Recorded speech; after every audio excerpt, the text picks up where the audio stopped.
सर्वप्रथम सबैलाई नमस्ते है, सबैलाई नमस्ते। आज बुद्ध पूर्णिमाको यो दिनमा सबैलाई हार्दिक मङ्गलमय शुभकामना। सबैको लागि राम्रो स्वास्थ्यको सबैलाई कामना छ है।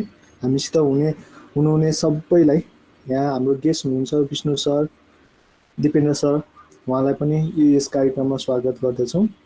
साथसाथमा हामीसित जुट्नुभएको, काठमाडौँबाट जुट्नुभएको स्टुडेन्टहरू हुनुहुन्छ, उहाँलाई पनि यस कार्यक्रममा स्वागत गर्दछौँ। हाम्रो यहाँ लोकल स्थानीय स्थानीय भाइ बहिनीहरू हुनुहुन्छ, उहाँहरूलाई पनि यस कार्यक्रममा स्वागत गर्दछौँ। सो आज हाम्रो गेस्ट सरहरूलाई चिनाउनु पर्दाखेरि हामीसित आज दुवै गेस्ट सरहरू हुनुहुन्छ। उहाँ विष्णु हरि अधिकारी सर र दिपेन्द्र पहाडी सर। विष्णु हरि अधिकारी सरलाई सबैलाई चिनाउनु पर्दा उहाँ चाहिँ राष्ट्रिय सम्पदा तथा जन अधिकार संरक्षण समितिका केन्द्रीय अध्यक्ष हुनुहुन्छ र यो राष्ट्रिय सम्पदा संरक्षण, वातावरण, संस्कृति, सरसफाइ जस्ता कामहरूमा चाहिँ उहाँको चाहिँ उल्लेखनीय भूमिका रहिआएको छ यस क्षेत्रमा। सो हामीसित दिपेन्द्र सर पनि हुनुहुन्छ। दिपेन्द्र सर उहाँ चाहिँ हाम्रो लेक्चरर हुनुहुन्छ, मोटिभेटर हुनुहुन्छ। हाम्रो संस्थालाई पनि नजिकैबाट जहिले पनि मोटिभेसन गरिराख्ने, एक हामीलाई जहिले पनि हौसला दिइराख्ने सर हुनुहुन्छ। उहाँ चाहिँ आफ्नो साहित्यबाट पनि अगाडि बढिराख्नु भएको छ, जर्नलिस्ट पनि हुनुहुन्छ। धेरै कुराहरू दिपेन्द्र सरबाट थाहा पाइहालिन्छ हामीले है। तो उहाँ चाहिँ हामीलाई पहिल्यैबाट समर्थन सधैँ दिइराख्नु आएको छ। Okay, so let's start the session है। अब आज हाम्रो सेसन चाहिँ खास गरी 3टा सेसनमा बाँडिएको छ। यो सेसनलाई चाहिँ हामीले तीनटा पार्टमा चाहिँ बाँडेको छौँ। हामीले फर्स्ट पार्ट चाहिँ हाम्रो चाहिँ एउटा पोडकास्टिङ सेसन छ। यहाँ 91 वर्षको हजुरबा हुनुहुन्छ, उहाँसित गरेको थोरै कुराकानी यस क्षेत्रको लाइफस्टाइल, कल्चरहरू कस्तो थियो, पहिलाको मौलिक सभ्यताहरू कस्ता थिए भनेर चाहिँ एउटा सानो अडियोमा चाहिँ हामीले रेकर्ड गऱ्यौँ। यो कोभिडको यस्तो सिचुएसनमा पनि हामीले हरतक अलिअलि प्रयास गरेका छौँ। त्यसलाई पनि एकचोटि हेरिदिनु हुन अनुरोध गर्दछौँ। त्यस साथसाथै हामीले चाहिँ एउटा ग्यालरी सेसन, जुन चाहिँ यो लेक साइडमा पुराना फोटाहरू जुनले चाहिँ सभ्यताहरूलाई झल्काएका छन्, त्यस्ता फोटाहरूलाई चाहिँ हामीले फेरि यो सेसनमा इन्क्लुड गरेका छौँ।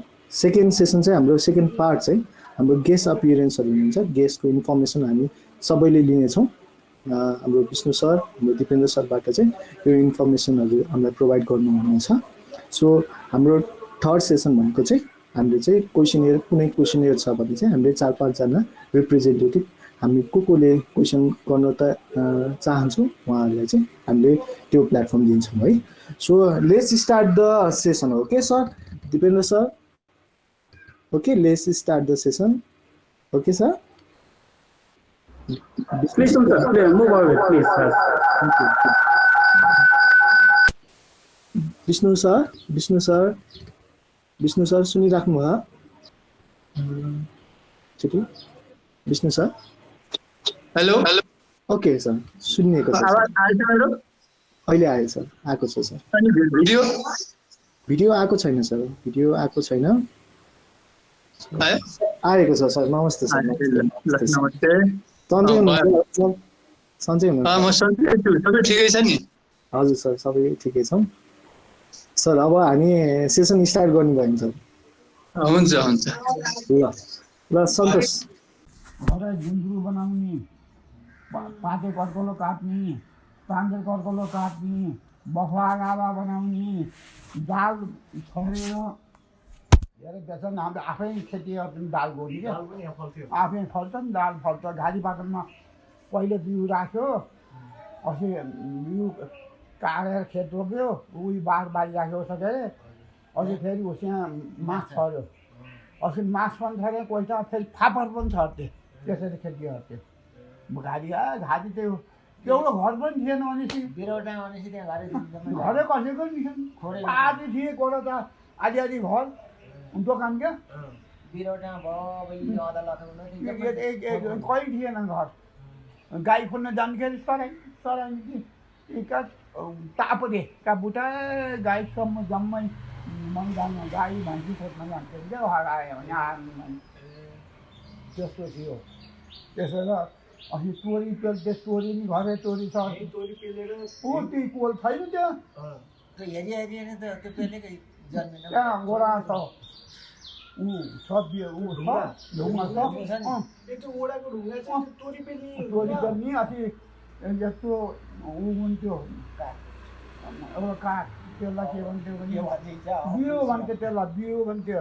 अझै यतालाई आङ्कुसो हालेर अनि ठिकुवा भन्थ्यो यसो ख्याट्छ हालेर अझै यसरी घुचडेर वरिपरि अनि त्यो कोललाई बेलुका ततायो भुस लिएर दाउरा लिएर ततायो अनि फेरि बिहान ततायो अनि भात खाएर अनि तोरी पेल्ने दुरीले पेल्ने एउटीले घाम लाउने एउटीले पकाउँथे पनि दिउँसो खाजा पिना तोरी नेसनल बोर्डिङको अगाडि थियो अन्त ठाउँठाउँ यहाँ त्यहाँ थियो त्यसै क्वारेर तेल आउँथ्यो अनि साउ त्यो काटीको बेतो हालेर साउ पकाउ यति मिठो मन जान्थ्यो त्यसो अर्थे तोरी पेल्ने निबुवा पेल्थे निबुवा घर घरै बुट्टा हुन्थे निबुवाका चुप बनाउनलाई पछि पकाउन पर्ने यता रामघाटतिर उखु लाउँथे दाना नउखु यता त हाम्रो काला उखु हुन्थ्यो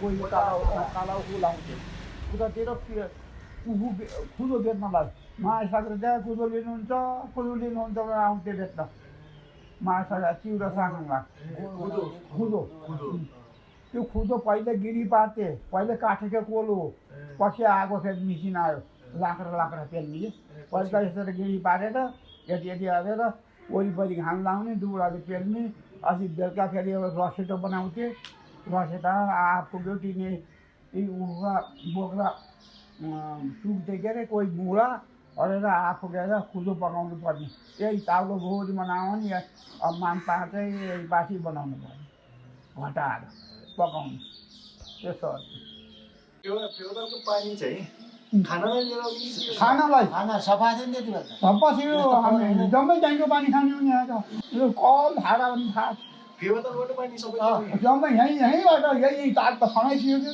माछा टोक्न आउँथे माछा अहिले यो बडा अहिले जुवा छैनन् गौरिया त यसरी त्यो बडाबुटा गेडा खानुलाई यसरी चर परेर आउँथ्यो सर मैले एउटा कुरा याद गरेँ पहिलाका चराहरू पनि देखिनु छोड्यो अझै लाम पुछरे पनि त लामा पुछरेका छेउवा भन्ने हुन्थ्यो चरो छेउवा यहाँ रातो भएको सिनु दिए मऱ्यो गिद्ध आउने त्यो खानलाई त्यस्तो थियो चप्पल पनि यी जुत्ता चप्पल थाहा थिएन हजुर। अनि त्यति बेला पहिला यतातिर अलिअलि पहिरो आउने त्यस्तो कतै सुन्नुहुन्थ्यो पहिरो त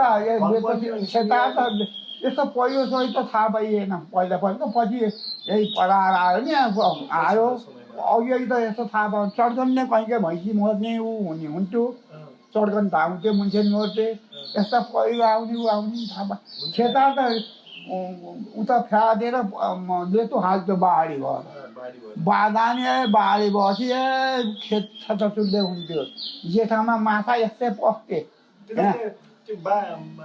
माटो हाल्ने थाम्थ्यो नि हेर्नुमा पहिला त्यति बेला चङ्खपुरमा थियो माथि ताल चङ्खपुरमा थियो ओ अहिले उतै पल्टिरै थियो जम्मै हजुर गरम देख्नु आज नै हामी हिँडेर जान्थ्यो सिद्धार्थको छैन यता त्यही आडै बाटो थियो कहाँ यता बाटो यति गरिन्थ्यो यो पुर्दै ल्यायो क्षेत्रले हिँडेर क्षेत्रमा जाने हो हिँडेर आउने हो जम्मै गर्नु हिँडेर जाने बिरुवा नि हिँड्ने 4 खेप 5 खेप बाँड्दैन दिनभरि दाइ हाल्यो मुरीको थैलो बोकेर ल्याउँथ्यो घर हजुरलाई अब हजुर त यत्रो मबाट मेरो हजुरबा पहिला बिहोरमा यो जीवन अब यस्तो सरल जीवन पहिलाको सजिलो कि अहिलेको जीवन बाँच्नु सजिलो पहिलाको दुःख थियो अहिले बसी खाएको मनको सुख त अहिले सुख हो अघि त नउठी करे दैलो पोतो अर्न पर्ने आइमाई कसेर लाउन पर्यो औँसी पुर्ने आयो रातो मन्टाले दैलो पोत्न पर्यो दैलो पोत ओर भाँडा माजा टल्काऊ पकाऊ खाऊ जाऊ मेला त आऊ घाँस पात गर अहिले त धेरै दुःख कति हजुर त्यति बेला के यो के अरे मैले सुनेको अब त्यो त मलाई कति थाहा भएन त्यो बदम पनि हुन्थ्यो भन्ने बदम त घारी पट्न लाउँथे बदम खन्यो दिनभरि खायो पुराना बदम टोड्का परेको खायो पऱ्यो अगाडि ऊ राख्यो यहीँ एउटा बस्यो यहीँ लरे बदम खन्थ्यो अस्ति बेलुका थैला हालेर ल्यायो सुकायो कोही बेच्यो कोही भुटेर तल थियो घट्ट पानी घट्टा पानी घट्ट घट्ट अब यो मिसिन धान कुट्ने फेरि मुसल भन्थे यस्तो मुसल एउटा मुलो टेसिएको हुन्थ्यो यसरी धान कुट्ने भएकोले ओहलो हुन्थ्यो त्यो माथि यस्तो त्यो धान कुट्ने घिगी मुसल भन्थे यो माथि छेडेर हाल्छ क्या डङ डङ त्यसलाई मुसल भन्थे मुसल तल फलामका ऊ लगाएको हुन्थ्यो क्या धान कुट्न लागि धान कुट्ने त्यो सबै आफैले बनाउँथे है आफैले बनाउनु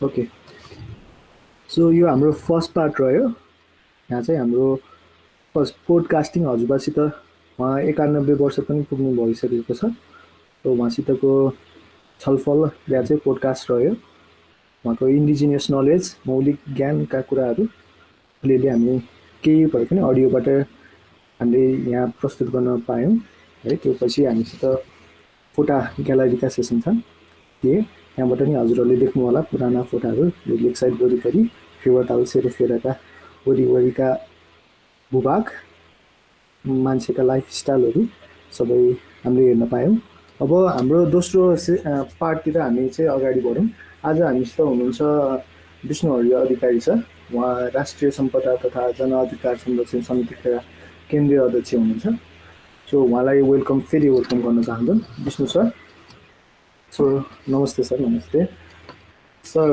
आज खास गरी हामीसित यहाँ चाहिँ पार्टिसिपेन्टमा चाहिँ हामीसित काठमाडौँका पार्टिसिपेन्ट पनि हुनुहुन्छ धरानबाट पनि हामीलाई हेरिराख्नु भएको छ ठाउँ हेरिराख्नु भएको छ आज चाहिँ हामी यो सेसनलाई चाहिँ बिल्कुल पोखरालाई मात्रै नभएर यो सेसनबाट चाहिँ अरू क्षेत्र अरू वर्गलाई पनि यसले चाहिँ लाभान्वित गरोस् भन्ने अभिप्रायले चाहिँ यो सेसन स्टार्ट गर्दैछौँ सो हामीलाई चाहिँ प्रमुख हामीले हिजो क्वेसनियरहरू हामीले प्रिपेयर गर्दा थियौँ हामीलाई चाहिँ आफ्नो मनमा लागेको जिज्ञासा हाम्रो यो बाटो हामीले पनि केही अगाडि यो प्रकृतिको लागि केही संरक्षण गर्नुपर्छ भनेर हामी पनि लागिरहेको छौँ यो संस्था पनि हामी यो एउटा टिम लागिरहेको छ अब हामीलाई पनि अगाडिका बाटाहरूमा चाहिँ यो यसलाई अलि स्पष्ट तरिकाले चाहिँ हामीले देखिँदैनौँ अब हजुरहरू जस्तो विष्णु सर दिपेन्द्र सरहरू जस्तो सरहरूले हाम्रो हात राखिदियो भने माथि टाउकोमा हात राखिदियो भने हामीले देख्ने हो आज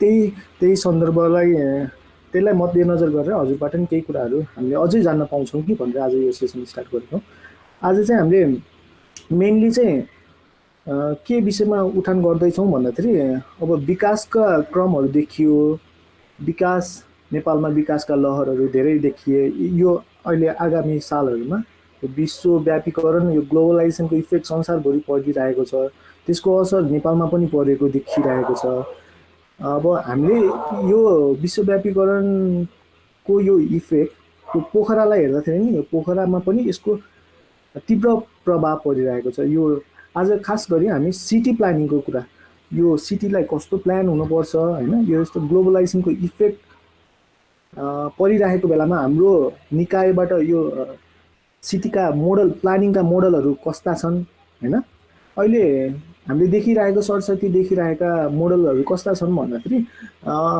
विकास गर्ने विकास भन्ने बित्तिकै विनाश हुनै पर्छ भन्ने जस्ता मोडलहरू जुन चाहिँ कङ्क्रिटाइजेसन गरे मात्रै विकास हुने, बाटाघाटा पुगे मात्रै विकास हुने, अरू मानिसका अरू आधारहरूलाई हेर्न बिल्कुल व्यवस्था गर्ने अब प्राकृतिक कुराहरू हुन्छन्, सांस्कृतिक कुराहरू हुन्छन्, मानिसको बसोबासका तरिकाहरू हुन्छन्, रहनसहनका तरिकाहरू हुन्छन्।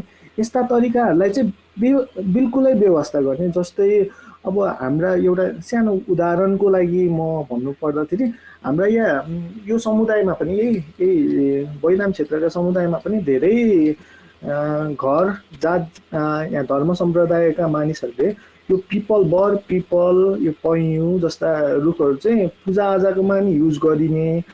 अनि अहिले चाहिँ यो विकास क्रम सँगसँगै यो बाटो बनाउने अरू विकासका काम सँगसँगै यस्ता रुख बिरुवा पनि मासिने, हाम्रो तालतलैया पनि मासिने, खोलानाला मासिने, संस्कृतिमाथि सिधै प्रभाव पर्ने तरिकाको विकासहरू आउने। अब यस्तो विकासहरूलाई चाहिँ हजुरले कस्तो तरिकाले हेरिराख्नु भएको छ? अब यो विकास कस्तो, यसको भविष्यमा यस्तो विकासले कस्तो निम्त्याउँछ, या चाहिँ हामी एज अ युथलाई चाहिँ हजुरले के भन्न चाहनुहुन्छ? हामीले चाहिँ कस्तो एडप्टेसन लिँदाखेरि राम्रो हुन्छ, हाम्रो भिजन कस्तो तरिकाको भिजन लिँदा राम्रो हुन्छ, यो कुराहरू चाहिँ हामीलाई अलि स्पष्ट गरेर हजुरको बुझाइ भनिदिनु न अनुरोध गर्दछु। हुन्छ, धन्यवाद। सबैभन्दा पहिला म यो प्रोजेक्ट नेचर टिमलाई धन्यवाद दिन चाहन्छु। त्यसपछि म नेपालभरिबाट सहभागी हुनुभएका सम्पूर्ण सहभागी भाइ बहिनीहरूलाई म स्वागत गर्न चाहन्छु। यो आजको कार्यक्रम वास्तवमा यो एकदम महत्त्वपूर्ण पनि छ र जटिल पनि छ र यो नगरी नहुने अथवा नबुझी नहुने कुराहरू छ। विशेष गरी अहिलेको युवा पुस्ताले यो बुझ्नै पर्ने कुराहरू हो। र अब चित्र आफै बोल्छ भनेर भने जस्तै अघि नै एकजना बुवा, एकदम ज्येष्ठ नागरिक बुवाकोबाट हामीले जति कुरा सुनियो, अनि त्यसपछि हामीले पुराना चित्रहरू, फोटोहरू, त्यो फोटोबाट जति देखियो त्यो आफै सबैभन्दा पर्याप्त छ। र हाम्रा संस्कार र संस्कृतिहरू अनि हाम्रो चाहिँ जुन नेचर त्यति बेलाको चाहिँ जुन एउटा शान्त थियो, सुन्दर थियो, कञ्चन थियो, यो सबै कुरालाई कसरी विकासले पछाडि छाडेर आज अगाडि आएको छ भन्ने कुरा सबै कुराले सर्लङ्ग गराएको छ। र चाहिँ मलाई दिएको समय थोरै छ, 15 मिनट छ, त्यतिभित्रै म आफूले कति बुझाउन सक्छु म चाहिँ प्रयत्न गर्नेछु यहाँहरूलाई। र मलाई के लाग्छ भने अहिले विकासको नाममा चाहिँ के भइरहेको छ भने जताततै अहिले आधुनिक विकासको लहर चलेको छ। र विकास वास्तवमा विकास भनेको के हो भने मानव जातिलाई अथवा मानवको जीवनलाई सहज बनाउनको लागि अझ उन्नत रूपमा त्यसलाई त्यो भएका सुविधाभन्दा अझ बढी सुविधा थप्दै जाने र उसले उन्नत स्तरमा चाहिँ अझ बढी सुविधाजनक र सुखी जीवन भोग्न पाउने चाहिँ चिजलाई नै हामीले विकास भन्ने गरेका छौँ। किनभने हिजोको भन्दा अझ अगाडि एक स्टेप अगाडि गएर केही परिवर्तन भएको छ भने त्यो चाहिँ विकास हो र त्यसैलाई हामीले विकास भन्ने गरेका छौँ। र अर्को विकास सँगसँगै अर्को हामीसँग के पनि छ भने संस्कृति पनि छ। त्यो संस्कृति के छ भने एउटा निश्चित भूगोलभित्र अनि एउटा निश्चित समुदायभित्र अनि निश्चित धर्म र जातीय समुदायभित्र र भूगोल पनि एउटा निश्चित राजनीतिक भूगोल जस्तो विभिन्न देशहरूभित्र विभिन्न आफ्नै खालका संस्कार र संस्कृतिहरू छन् र यिनीहरूको पनि त्यति धेरै महत्त्वपूर्ण छ। यी जाति धर्म यो सबैभित्र मान्छेले अहिलेसम्म उनीहरूको रहनसहन, उनीहरूको चाहिँ चालचलन, उनीहरूको भाषा, बोलीचाली अनि उनीहरूको लवाई खवाई, यी सबै कुराहरू, यिनै कुराहरूलाई वास्तवमा हामीले के भन्ने गर्छौँ, उनीहरूको धार्मिक आचरणहरू, यिनै चिजहरू हाम्रा संस्कृतिहरू हुन्। र उनीहरू कस्तो घरमा बस्थे, कसरी बस्थे, संस्कृति हुन्। त्यस्तै अब हामीले जसलाई प्रकृति भनेर भनिन्छ, प्रकृति के हो भने हाम्रो वरिपरिको वातावरण जहाँ वास्तवमा मानवदेखि लिएर जल, जमिन, जङ्गल अनि त्यहाँबाट त्यसपछि जनावरहरू, अब चराचुरुङ्गीहरू, कीट पतङ्गहरू, खोला नाला, पहाड, हिमाल पहाड, तराईहरू सबै हाम्रो यो वरिपरिको वातावरण वास्तवमा चाहिँ के हो भने प्रकृति हो। अब विकासको कुरा हामीले गरिरहँदा वास्तवमा त्यो चाहिँ विकास हो जुन विकास सँगसँगै संस्कृति र प्रकृतिलाई पनि बचाउँदै लैजाने अथवा यिनीहरूसँग एउटा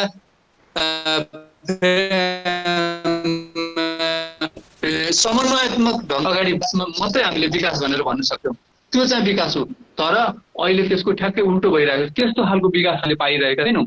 र यो खालको चाहिँ जुन अहिले हामी कहाँ भएको विकास छ, यो विकास 100 वर्ष अगाडि नै युरोप अमेरिकाका विभिन्न चाहिँ पश्चिमेली मुलुकहरूले भोगिरहेको विकास हो। र उनीहरू आज त्यसबाट पछुताउँदै उनीहरू आज ब्याक हुनु खोज्दैछन्, किनभने उनीहरूले त्यति बेला गरेका विकासमा धेरै कमी कमजोरी, धेरै गल्ती थियो भन्ने कुरा उनीहरूले पत्ता लगाइसके। हामी यति भाग्यमानी हौँ, हाम्रो देश यति भाग्यमानी ठाउँ हो, किन भन्दा हामी यति सुन्दर ठाउँ छ, हामी कहाँ विकासको लहर ढिलो आएको छ र उनीहरूले गरेका गल्तीहरूबाट सिक्ने कुराहरू हामीसँग धेरै थिए।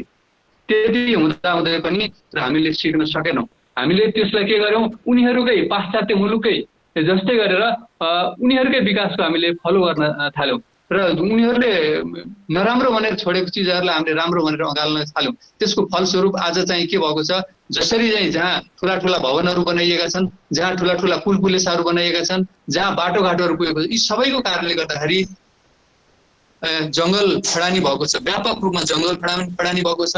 व्यापक रूपमा चाहिँ खोला नालाहरू मूलहरू सुकेका छन्, अनि खोला नालाहरू फोहोर भएका छन्, अनि त्यस्तै गरी बाढी पहिरोको समस्याहरू देखिएको छ। यो सबै अहिले आएको आधुनिक विकासका कारणले गर्दा। र अर्को सँगसँगै ग्लोबल वार्मिङको कुरा पनि अघि आइसक्यो। यो के छ भने जहाँ पिच धेरै छ, जहाँ धेरै कङ्क्रिट मलहरू छ, यसले चाहिँ हिटहरू पनि फाल्ने भएको कारणले गर्दाखेरि पनि अब रुखहरूको सङ्ख्या कम हुन थाल्यो चाहिँ, अनि जब भवनहरू सिमेन्टेड घरहरू बढ्न थाले, त्यसको कारणले गर्दा पनि अब चाहिँ के हो भने पृथ्वीमा तापको मात्रा बढी हुन थाल्यो, ग्लोबल वार्मिङ सुरु हुन थाल्यो। र हामी त्यो समस्या अब यसले गर्दा के हो, जमिन मुनि पनि पानीको मूलहरू सुकेका छन्, जमिन मुनि एउटा पानीको च्यानल हुन्छ, यी सबै च्यानलहरू भत्काइएको छ। यसको कारणले गर्दाखेरि के भएको छ भने अब पानीका स्रोतहरू सुक्दै जाँदा अब सबै इनार कुवाहरू सुक्ने स्थितिहरू एकातिर आएको छ। त्यसले गर्दा चाहिँ जमिनमा पानीको रिचार्जहरू कम भएको छ र मान्छेलाई पानीको अब समस्या हुने बेला भएको छ भने अर्को सँगसँगै यही ठुला ठुला भवनहरूमा जति पनि फोहोरहरू उत्पादन हुन्छ, जति पनि जुन नालीमा हाल्नुपर्ने फोहोरहरू हुन्छ, अब त्यो फोहोरहरूलाई अहिले के गरिएको छ भने सबैभन्दा चिन्ताको विषय भाइ बहिनीहरूले सबैले बुझ्नुपर्ने विषय के छ भने त्यहाँ चाहिँ ठुला ठुला इनारहरू खलिएको छ र त्यो चाहिँ फोहोरलाई इनारमा चाहिँ हालिएको छ। जब इनार किन इनारमा हालिएको छ भने त्यो वाटर लेभल भन्दा माथि नआओस् भनेर। जब वाटर लेभलमा त्यो फोहोरहरू खस्छ, त्यसकारण कहिले चाहिँ त्यो इनार भरिँदैन। नभरिएपछि उनीहरूलाई ट्र्याक्टर बोलाउने फाल्ने अब मासिक 20,000 10,000 20,000 रुपियाँ खर्च जोगिने गरेको छ। त्यस कारणले गर्दा पनि उनीहरूले यस्ता खालका चाहिँ अहिले जघन्य अपराधहरू गरिरहेछन्। अब एकातिर इनारमा एउटाले फोहोर हाल्नको लागि, फोहोर पानी हाल्नको लागि इनार प्रयोग गरिरहेको छ, त्यो अर्को छिमेकमा अर्को छिमेकीले त्यही इनार फेरि पानी तानेर खानको लागि प्रयोग गरिरहेको छ। तर अन्डरग्राउन्डमा जुन वाटर च्यानल हुन्छ, सबै च्यानल मार्फत सबै लिङ्कहरू भएको छ भने अर्को छिमेकीले त्यही फोहोर पानी फेरि तानेर खानुपर्ने अवस्था आइरहेको छ। यो चाहिँ मानव स्वास्थ्यमा निकै असर पर्ने कुराहरू र खतरनाक कुराहरू। र सँगसँगै अर्को काठमाडौँमा जसरी विशाल घरहरू बने, त्यो विशाल विकास भयो, जुन कङ्क्रिटको विकास भयो, त्यसले के गरिदियो त भन्दा त्यहाँका पानीका मुहानहरू, त्यहाँ पानीका अन्डरग्राउन्ड च्यानलहरू भत्के। त्यसको कारणले गर्दाखेरि काठमाडौँमा चाहिँ सुनधाराहरू जग्गा लगायत विभिन्न खालका चाहिँ ढुङ्गे धाराहरू सबै सुक्न पुग्यो, किनभने त्यसको अन्डरग्राउन्ड च्यानलको खलबलियो र अब त्यो ढुङ्गे धाराहरूमा पानी आउँदैन। अब त्यो पानी नआउनुको कारण के हो, अब त्यहाँका बासिन्दाहरू, त्यहाँको आफ्नो संस्कृति सबै बिस्तारै लोप हुँदै जान्छ। अब जब चाहिँ खेतीपाती पनि जब कम हुन्छ, पानीको अभावमा खेतीपाती कम हुन थालिसकेपछि के हुन्छ, किसानहरू आफै पनि मर्कामा पर्छन्।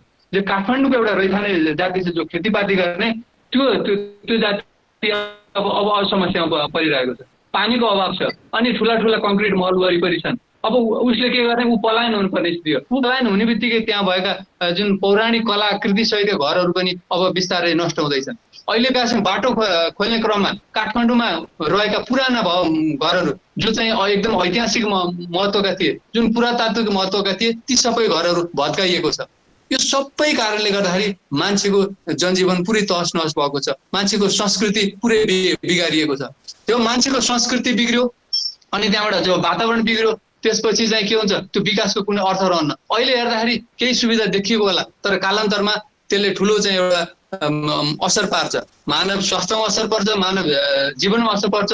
साँच्चै भन्ने हो भने हामीले संस्कृतिलाई मानवको इतिहास हो, भोलि मानवको एउटा इतिहास मेटिने कुराहरू आउँछ। अब हामी हाम्रा आफूले अङ्गीकार गरिरहेका जुन संस्कार र संस्कृति ती सबै लोप हुने अवस्था छ। अघि भर्खर बुवाले भन्नुभयो, एउटा कोलको कुरा गर्दै हुनुहुन्थ्यो। म चाहिँ जो चाहिँ लेक साइडकै साथीहरू हुनुहुन्छ उहाँहरूलाई थाहा होला, जुन अहिले वडा कार्यालय रहेको ठाउँमा त्यहाँ त्यो कोल थियो जहाँ तोरी पेल्ने काम हुन्थ्यो र त्यहाँ वरिपरिको बासिन्दालाई कोलामाथिका मान्छेहरू भनेर भनिन्थ्यो। जस्तो त्यहाँ हाम्रो लामिछाने दाजुभाइहरू हुनुहुन्छ, उहाँहरूलाई कोलामाथिका भनेर भनिन्थ्यो। त्यो वास्तवमा त्यो कोलकै कारणले गर्दाखेरि उहाँको पहिचान अहिलेसम्म छ। त्यो कोलको ढुङ्गो अहिले पनि छ, तर त्यहाँ तोरी चाहिँ जुन कोलभित्र ढुङ्गाको कोलभित्र राखेर तोरी पेल्ने चलन चाहिँ हराइसक्यो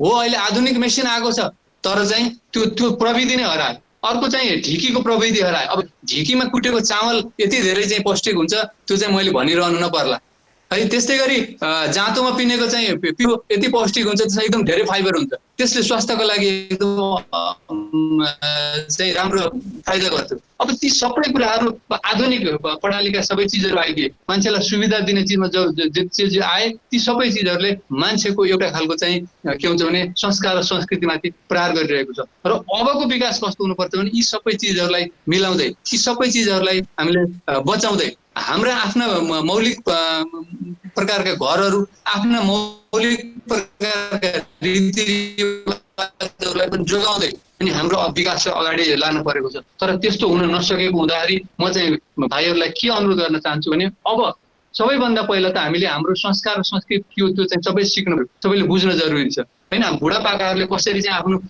जीवन पद्धति धानेका थिए, त्यसरी नै हामीले कष्टपूर्ण जीवन बिताउनु पर्छ भनेको चाहिँ होइन। फेरि त्यो अर्थ चाहिँ नलागोस्। हामी किन हामीलाई समयले दिए अनुसारले हामीले सुख भोग गर्नै पर्छ, किनभने हिजोको जस्तै गरेर अब फेरि हामी चाहिँ तालमा गएर पानी बोकेर ल्याउँछौँ भन्ने कुरा होइन। हामी धारो खोलेरै घरभित्रै पानी खाने हो, तर त्यसरी पानी ल्याउँदाखेरि जमिन मुनिको पानीलाई बचाउनु पर्यो अनि हाम्रा खोला नालाका चाहिँ पानीहरूलाई चाहिँ सफा राख्नु पर्यो। हामीले त्यहाँ प्रदूषण कम चाहिँ गर्नु पर्यो। यी सबै कुराहरूलाई हामीले गर्न सक्यौँ भने हाम्रो अस्तित्व पनि रहन्छ, विकासको पनि चाहिँ एउटा महत्त्व हुन्छ र सँगसँगै हाम्रो प्रकृति पनि चाहिँ बच्छ। अब विकास, संस्कृति र प्रकृतिको बीचमा एउटा अनुन्याश्रित सम्बन्ध छ।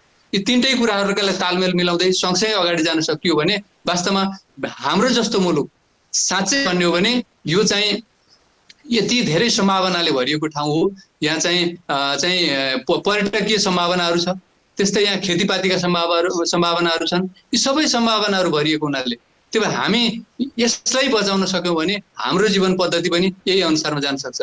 अब हामीले अहिले जुन टुरिज्मको कुरा गरिरहेका छौँ, हाम्रो टुरिज्म चाहिँ के छ भन्दाखेरि हामी हाम्रो टुरिज्मलाई वास्तवमा प्रकृतिसँग साझेदारी गर्दैछौँ। प्रकृतिसँग हाम्रो संस्कृति, प्रकृति होइन, अब कल्चर, एडभेन्चर कल्चर चाहिँ सँगै मिलाएर लैजानुपर्छ भनेर हामीले भनिरहेका छौँ। त्यो हामीले बेच्ने कुरा नै त्यही हो। त्यस कारणले गर्दा अब आउने पर्यटकलाई हामीले देखाउने कुराहरू पनि त्यही हो। त्यस कारणले गर्दा हामीले गर्नुपर्ने कुरा के छ भने यी सबै कुराहरूलाई बचाउँदै हामीले अगाडि बढ्नु छ। अब यो कङ्क्रिटको महलहरू यहाँ बनिरहेको छ, जसरी घरहरू बनिरहेको छ, त्यो चाहिँ उनीहरूको आफ्नो संस्कार र संस्कृति अनुरूप बन्यो। हरेक कुराहरूको चाहिँ त्यो बन्नको लागि एउटा कारण हुन्छ। जसरी चाहिँ म एउटा उदाहरण दिन्छु, चाहिँ के अरे हिमाली भेगमा लासलाई चाहिँ, त्यसै गरी चाहिँ पहाडी भेगमा मान्छेहरूले एउटा मरेको लासलाई फरक तरिकाले चाहिँ उनीहरूले विसर्जन गर्छन् भने चाहिँ मरुभूमिका मान्छेहरूले एउटा लासलाई फरक तरिकाले विसर्जन गर्छन्। हिमाली भेगमा त्यहाँ काटेर गिद्धलाई खुवाइन्छ। किन त्यसो गरिन्छ? मान्छेको लासलाई काट्दै गिद्धलाई खुवाउने गरिन्छ। अब त्यो किन गरियो भने दाउरा पाइँदैन अनि त्यहाँ आगो फुकेर जलाउनको लागि सम्भवै छैन। त्यस्तै गरी हाम्रो पहाडी भेगमा के छ, प्रशस्त मात्रामा दाउराहरू उपलब्ध छ। त्यसकारण पहाडी भेगमा चाहिँ हाम्रो संस्कृति के छ, त्यो लासलाई जलाएर चाहिँ पठाउने संस्कृति। त्यस्तै मरुभूमिमा के हुन्छ, मरुभूमिमा दाउरा पनि हुँदैन, चाहिँ त्यहाँ अब त्यसरी खानालाई कुनै उपलब्ध पनि छैन। त्यस कारणले कस्तो हुन्छ भने ठाउँ र समय अनुसार यी सबै कुराहरू चलेको हुन्छ। जसरी घर पनि हाम्रा घरहरू कतिपय घरहरू पहाडका घरहरू दक्षिणपट्टि फर्केका हुन्छन्, किन भन्दा हिमालको चाहिँ चिसो नआओस् भनेर। सबै यसरी बनाइएको हुन्छ। अनि जस्तो पोखराका घरहरू बढी पानी पर्ने हुनाले पोखराका घरहरू बढी पानी चाहिँ छेक्न सक्ने खालको बनाइएको हुन्छ। तर अब यी सबै कुराहरूको ख्याल नगरिकन हामी सबै विदेशी संस्कृतिलाई आयात गर्दाखेरि सबै कुरामा हामीलाई अप्ठ्यारो परिरहेको छ। यो सबै कुरा हामीले बुझ्न जरुरी छ। अब आज आएर अब हामी यो विकासको पछि लाग्ने नाउँमा हाम्रा संस्कार र संस्कृति धरापा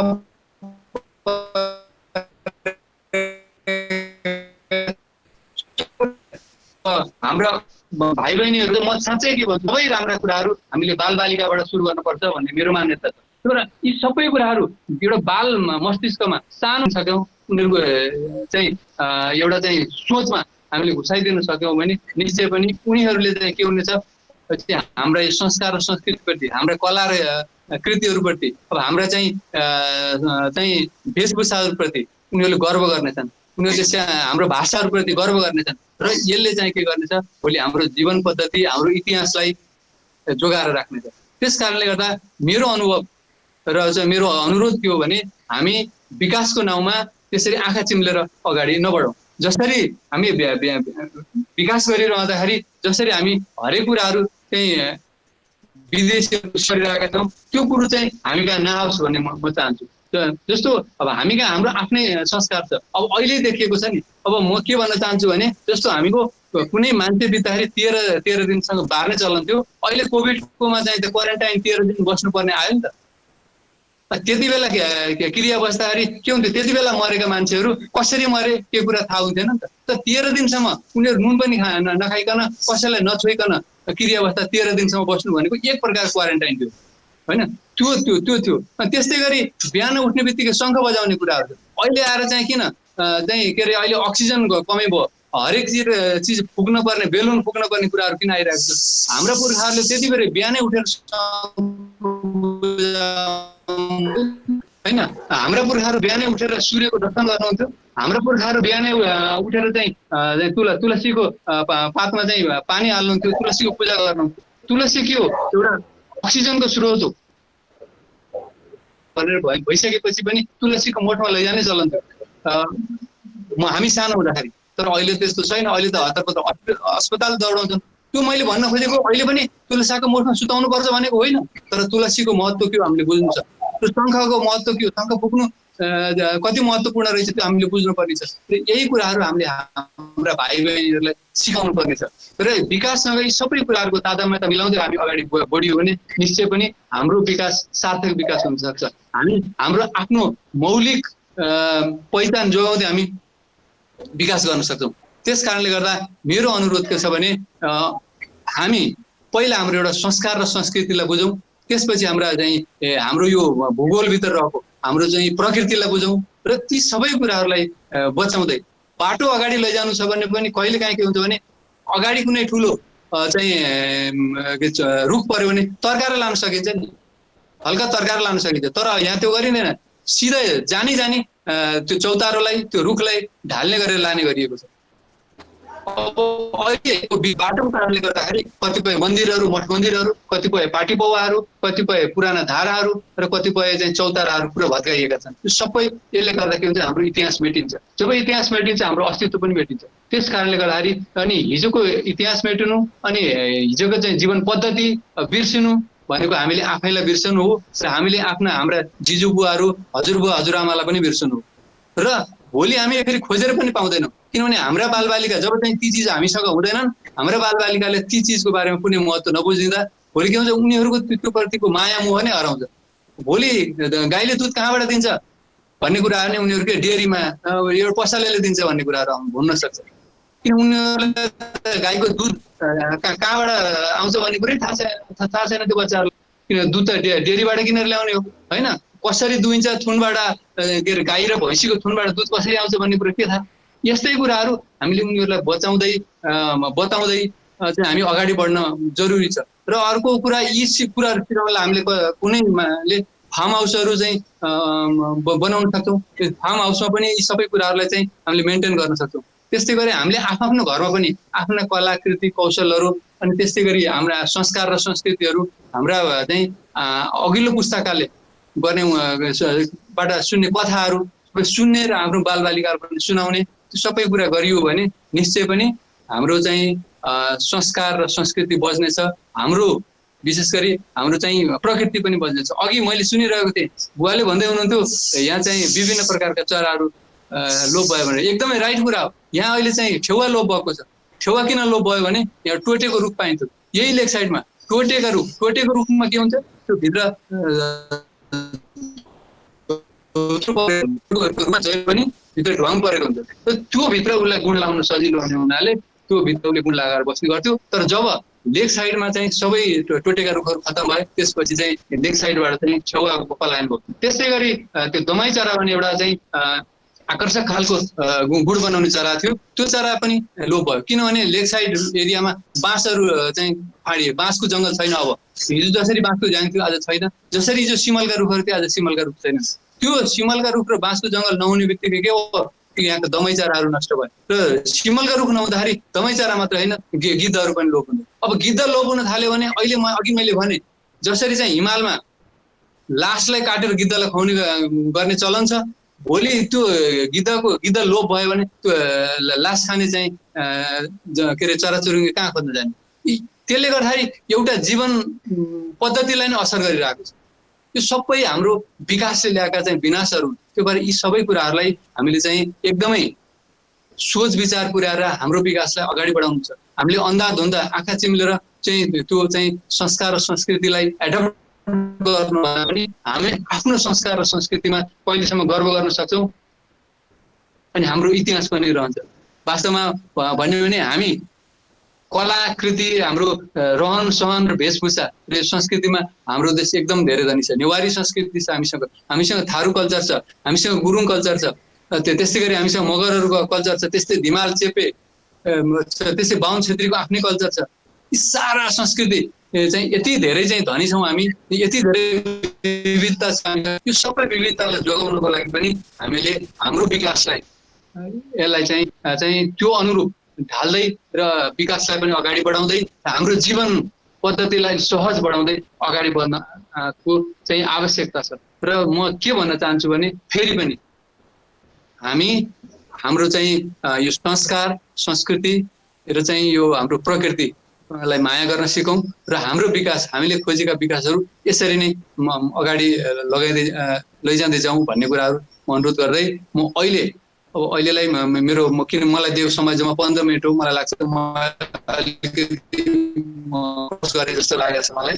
किनभने बोल्ने र भन्ने कुराहरू यति धेरै छन् कि अब त्यो चाहिँ म यति छिटो बोला पनि मैले लगभग 1/4 भाग पनि मैले त्यसलाई समेट्न सकेको छैन। र जति भने मलाई लाग्छ त्यसले पनि केही मात्रामा सहयोग पुर्यायो होला भन्ने मैले आशा राख्दै मेरो भनाइलाई अहिले यहीँ मैले चाहिँ अब बन्द गरेँ। र केही जिज्ञासाहरू छन् र मैले जानेको चाहिँ म उत्तर दिन म तयार छु। म सोध्नको लागि अनुरोध गर्न चाहन्छु। Thank you Vishnu sir. अब हेर्नु न सर, अब धेरै कुरा गर्न बाँकी, हजुरसित धेरै कुरा गर्न छ। यो विकास, संरक्षण, रहन सहनको बारेमा त जति कुरा गर्दै गयो त्यति खुल्दै जान्छ, जति कुरा गर्दै गयो त्यति खुल्दै जान्छ। अझै पनि कुरा गर्छौँ हामी है। आज यो टेक्निकलिटी छ, यसमा अलि समय बााउन्डहरू छ, त्यसले गर्दा चाहिँ अलि समस्या भयो सर। पछि भविष्यमा पनि हामी धेरै सिरिजहरू गर्छौँ, त्यति बेला पनि हामीलाई एकदमै साथ दिनु होला। हामी एकदम हजुरतिर हेरिरहेको छौँ, हाम्रो आँखा हजुरतिर गइरहेको छ होइन सर। हजुर जहिले पनि हामीलाई हजुर म के भन्न चाहन्छु भने अघि हाम्रो विशाल बाबुले भनेको हाम्रो शिरमा हात राख्दै हुन्छ भन्ने कुरा आएको थियो। शिरमा हात होइन, म सँगसँगै हिँड्न तयार छु। किन भन्दा म सँगसँगै हिँड्न तयार छु, म सिकाउन तयार छु, मैले आफूले जानेको चाहिँ हरेक कुराहरू म सहयोग गर्न तयार छु। Thank you sir. अब एउटा राम्रो किस्सा भन्नुपर्दा शिरमा हात मात्र होइन, म सँगै हिँड्न तयार छु। एउटा सानो किस्सा भन्दाखेरि म बिहान सरलाई भेट्छु भनेर बिहान गएको थिएँ, मर्निङ वाक गएको थिएँ। अनि सरको घर अगाडि गएँ, एकजना दाइलाई सोधेर सरलाई विष्णु सर घर कता हुनुहुन्छ, घरमै हुनुहुन्छ भने भन्नुभयो। विष्णु सर निस्किनु भयो। अनि ठ्याक्कै गार्डन, यस्तो राम्रो गार्डन होइन, रुख बिरुवा भएका, सर ठ्याक्कै आउनुभयो। अनि सरको पहिलो प्राथमिकता के थियो भन्दाखेरि म बच्चाहरूलाई यो मेसेज दिन चाहन्छु, अब आउने पुस्ताहरूलाई मेसेज दिन चाहन्छु भनेर भन्दै हुनुहुन्थ्यो। उहाँको मेन टार्गेट नै हामी जस्तो अडियन्सहरू, हामी जस्तो भाइ बहिनीहरू, हामीहरूलाई चाहिँ यो सन्देश प्रवाह गर्न चाहनुहुन्छ। हामी हामी त्यही भएर आज यो सेसन गर्दैछौँ। यदि भाइ बहिनीहरूसित कुनै पनि केही जिज्ञासा छ, उहाँसित रिलेटेड केही कुरा अझै बुझ्न मन लाग्छ भने आफ्नो नाम भनेर चाहिँ क्वेसन सोद्धा हुन्छ। कसैसित छ भने आफ्नो नाम भन्नुहोस् अनि क्वेसन गर्दा हुन्छ।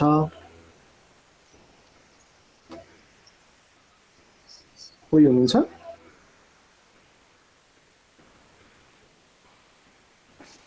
मलाई चाहिँ एउटा सानो कुरा सोध्न मन थियो। नाम भनिदिनुहोस् हजुरको। हजुर मेरो नाम चाहिँ मनिष भण्डारी है। हजुर म यहीँ पोखराबाट एक साइड। हजुर के अरे अहिले चाहिँ अब यी सबै कुरा संरक्षण गर्नको लागि होइन, धेरै नै अर्गनाइजेसनहरू नि बनेको छ। यो सबै भनौँ न अर्गनाइजेसनहरू धेरै छ, पार्टिसिपेसनहरू पनि छनलाई छ। तर के देखेको छ भन्दा चाहिँ एउटा चाहिँ गभर्मेन्टदेखि नै एउटा जुन किसिमको हुन्छ नि, जुन किसिमको पावर, जुन किसिमको यो सबै अर्गनाइजेसनहरूलाई के समेटेर विदाउट गभर्मेन्टको उस बिना त यो सबै कुरा हामीले मात्र गरेर नि पोसिबल चाहिँ छैन होइन। स्थानीय निकाय, स्थानीय ठाउँबाट अनि पर्सनल इन्डिभिजुअलबाट व्यक्तिगत हिसाबले सबैले यो कुरा चाहिँ सबैले बुझ्नु पनि जरुरी छ। तर मलाई के लाग्छ भन्दा यो चाहिँ गभर्मेन्टको हेल्प, गभर्मेन्टको ह्यान्ड बिना यो कुरालाई चाहिँ सितिमिति त्यति साह्रो अगाडि बढाउन सकिँदैन जस्तो लाग्छ। यसलाई गभर्मेन्टको चाहिँ यो कुरामा फोकस ल्याउन चाहिँ के कस्तो कदमहरू अगाडि राख्न सकिन्छ, के कस्तो कुराहरू? ठिक छ, धन्यवाद धन्यवाद मनिष बाबु। मैले बुझेँ र बहुत महत्त्वपूर्ण एकदम मनिष बाबुको एकदम महत्त्वपूर्ण कुरा हो र मलाई खुसी लाग्यो। आज मनिषलाई पनि यहाँ देख्दा मलाई एकदम खुसी लाग्यो। चाहिँ अब मलाई के आशा छ भने वास्तवमा मनिषलाई धेरै कुराहरू मनिषले चाहिँ अब वाच गरिरहेको हुनुपर्छ र त्यो चाहिँ मनिषलाई धेरै अनुभव पनि भएको हुनुपर्छ। विशेष गरी लेफ्ट एरियामै बस्ने हुनाले र मनिषले देखेको पनि हुनुपर्छ। र मनिषले अहिले भर्खर राखेको कुरा बहुत महत्त्वपूर्ण कुराहरू र त्यति हुँदाहुँदै पनि के हुन्छ भने सरकार भनेकै जनताले बनाउने सरकार हो है। जनता मिलेर नै, जनताको प्रतिनिधि नै सरकारमा जाने हो। त्यस कारणले गर्दाखेरि हामीले सरकारले केही गरिदियोस् भन्न भन्दा पनि हामीले हाम्रा प्रतिनिधिहरूलाई पनि सँगै बोलाएर यो कुराहरूको चाहिँ इन्फर्मेसन दिन सक्छौँ। हाम्रा जनप्रतिनिधिहरूलाई यो कुराहरू सिकाउन सक्छौँ। त्यसरी हामीले अगाडि बढ्यौँ भने उनीहरूले बुझ्न सक्छन्।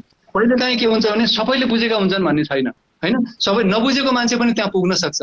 तर उनीहरूलाई बुझाउने कसरी भने हामी आफै एउटा अभियन्ता बनेर हामी आफै गएर उनीहरूलाई चाहिँ बुझाउने। त्यति बुझाउँदा पनि मानेनन् भने प्रोटेस्ट गर्ने होइन, के फेरि प्रोटेस्ट गर्ने अनि त्यहाँबाट फेरि त्यसको अगाडि पनि धेरै ठाउँहरू छ हामी अगाडि जाने होइन। ती सबै ठाउँहरूमा गएर प्रोटेस्ट गर्न सकिन्छ र सबैभन्दा पहिला त उनीहरूलाई बुझाउने नै हो। र त्योभन्दा पनि अझै के हो भने हाम्रो घरमा भएका हामीले चाहिँ जुन हामीले हाम्रा वरिपरि साना साना भाइ बहिनीहरूलाई यो सबै कुराहरू सूक्ष्म रूपमा उनीहरूलाई सिकाउन सक्यौँ, उनीहरूको ब्लडमै यो कुराहरू बग्न सक्यो, उनीहरूको ब्रेनभित्र यो कुरा सेट भयो भने अवश्य पनि उनीहरूले आफ्नो घरको अभिभावकलाई औँला ठड्याउने भनेर त्यो उनीहरूले औँला ठड्याउन थाल्यो भने अभिभावकलाई पनि अलिकति लाज हुन्छ। जस्तो मैले कुनै काम गर्छु भनेर मलाई कसैले सिकायो भने म अहिले मेरो उमेरको हिसाबले मैले एकछिन त्यो कुरालाई एकदम एक्सेप्ट गर्छु, एकदम राम्रो रहेछ, आहा यो कुरा ठिक हो भनेर भन्छु। तर मेरो आफ्नो सेट नभएर एकछिनपछि म त्यो कुरा के बिर्सिन्छु। उदाहरणको लागि मैले चाहिँ अब बाटोमा फोहोर फाल्न हुन्न भन्ने कुरा मलाई सिकाइयो, मैले जाने। तर के हुन्छ मेरो दिमागमा सेट नभएको कारणले गर्दा म कहीँ हिँड्दै गएँ, बाटोमा गएर के गर्छु मैले अगाडि मान्छे देखेँ अथवा मलाई सिकाउने मान्छे देखेँ भने मैले सम्झिन्छु, नै त भने फुत्त फाल्छु, मैले थाहै नपाइकन फुत्त फालेर हिँड्छु। यो सबै समस्या के हो भने मेरो दिमागमा सेट नभएको हुनाले। अब यो भाइ बहिनीहरूलाई कसरी सेट गर्ने यी सबै कुराहरू भने जस्तो हामी विद्यालयमा जाँदाखेरि साना नर्सरीहरूलाई के भनेर भन्छौँ भने यो फोहोर मैला व्यवस्थापन चाहिँ के अरे डस्टबिनमा हाल है फोहोर भनेर भन्छ। फोहोर मैला डस्टबिनमा हाल भनेर भन्ने होइन, जुन ठाउँमा डस्टबिनमै छैन अनि बालबालिका जब डस्टबिन देख्दैन बाटो फाल्ने गर्छ। त्यस कारणले गर्दा उनीहरूलाई फोहोर मैला व्यवस्थापन कसरी म्यानेज गर्न सकिन्छ त्यो व्यवस्थापनको पाटो सिकाउने हो होइन। फोहोर चाहिँ यसरी जहाँ पनि फाल्नुभन्दा यसरी एक ठाउँमा सुरक्षित तरिकाले राख्नुपर्छ भने सिकाइयो भने उनीहरूले त्यसलाई अनुसरण गर्छन्। होइन भने उनीहरू डस्टबिन खोज्दै खोज्दै हिँड्दाखेरि डस्टबिन नपाएको घरिमा बाटोमा फालिदिन्छन्। त्यो कारणले गर्दा बालबालिकालाई सिकाउने जुन विद्यालयमा पनि सिकाउने कलामा पनि एकदम खाँचो आएको छ र हामी गएर सबैभन्दा पहिला बालबालिका भन्दा त्यो विद्यालयका शिक्षकहरूलाई यो बारेमा चाहिँ हामीले सिकाउन सक्छौँ। शिक्षकहरूसँग यस्तै खालका चाहिँ हामीले कार्यक्रमहरू राख्न सक्छौँ। अनि त्यो शिक्षकहरूले बुझेपछि अनि शिक्षकहरूसँग अनुरोध गरेर एक दुईवटा क्लास हामी त्यहाँ पनि लिन सक्छौँ। त्यस कारणले हामी त्यसरी अगाडि बढ्न सक्यौँ भने सफल पनि भइन्छ।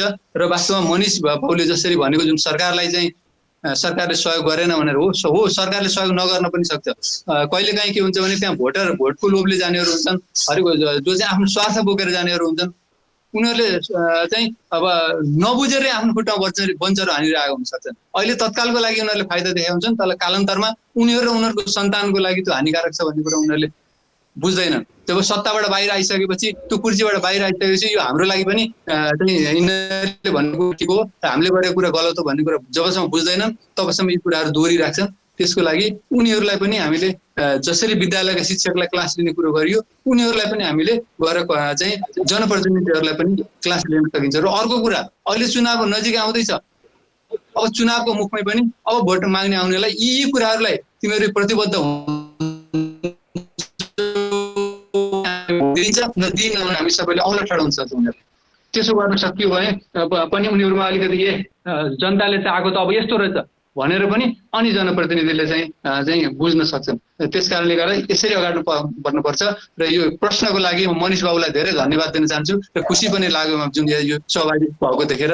अब धेरै अरू भाइ बहिनीहरू पनि हुनुहुन्छ। धन्यवाद मनिष बाबु। Thank you sir, thank you Manish. धेरै धेरै धन्यवाद हजुरलाई पनि। Thank you Manish. अरू साथीभाइमा कसैसित कुनै प्रश्न छ भने जिज्ञासा छ भने प्लिज केही छ भने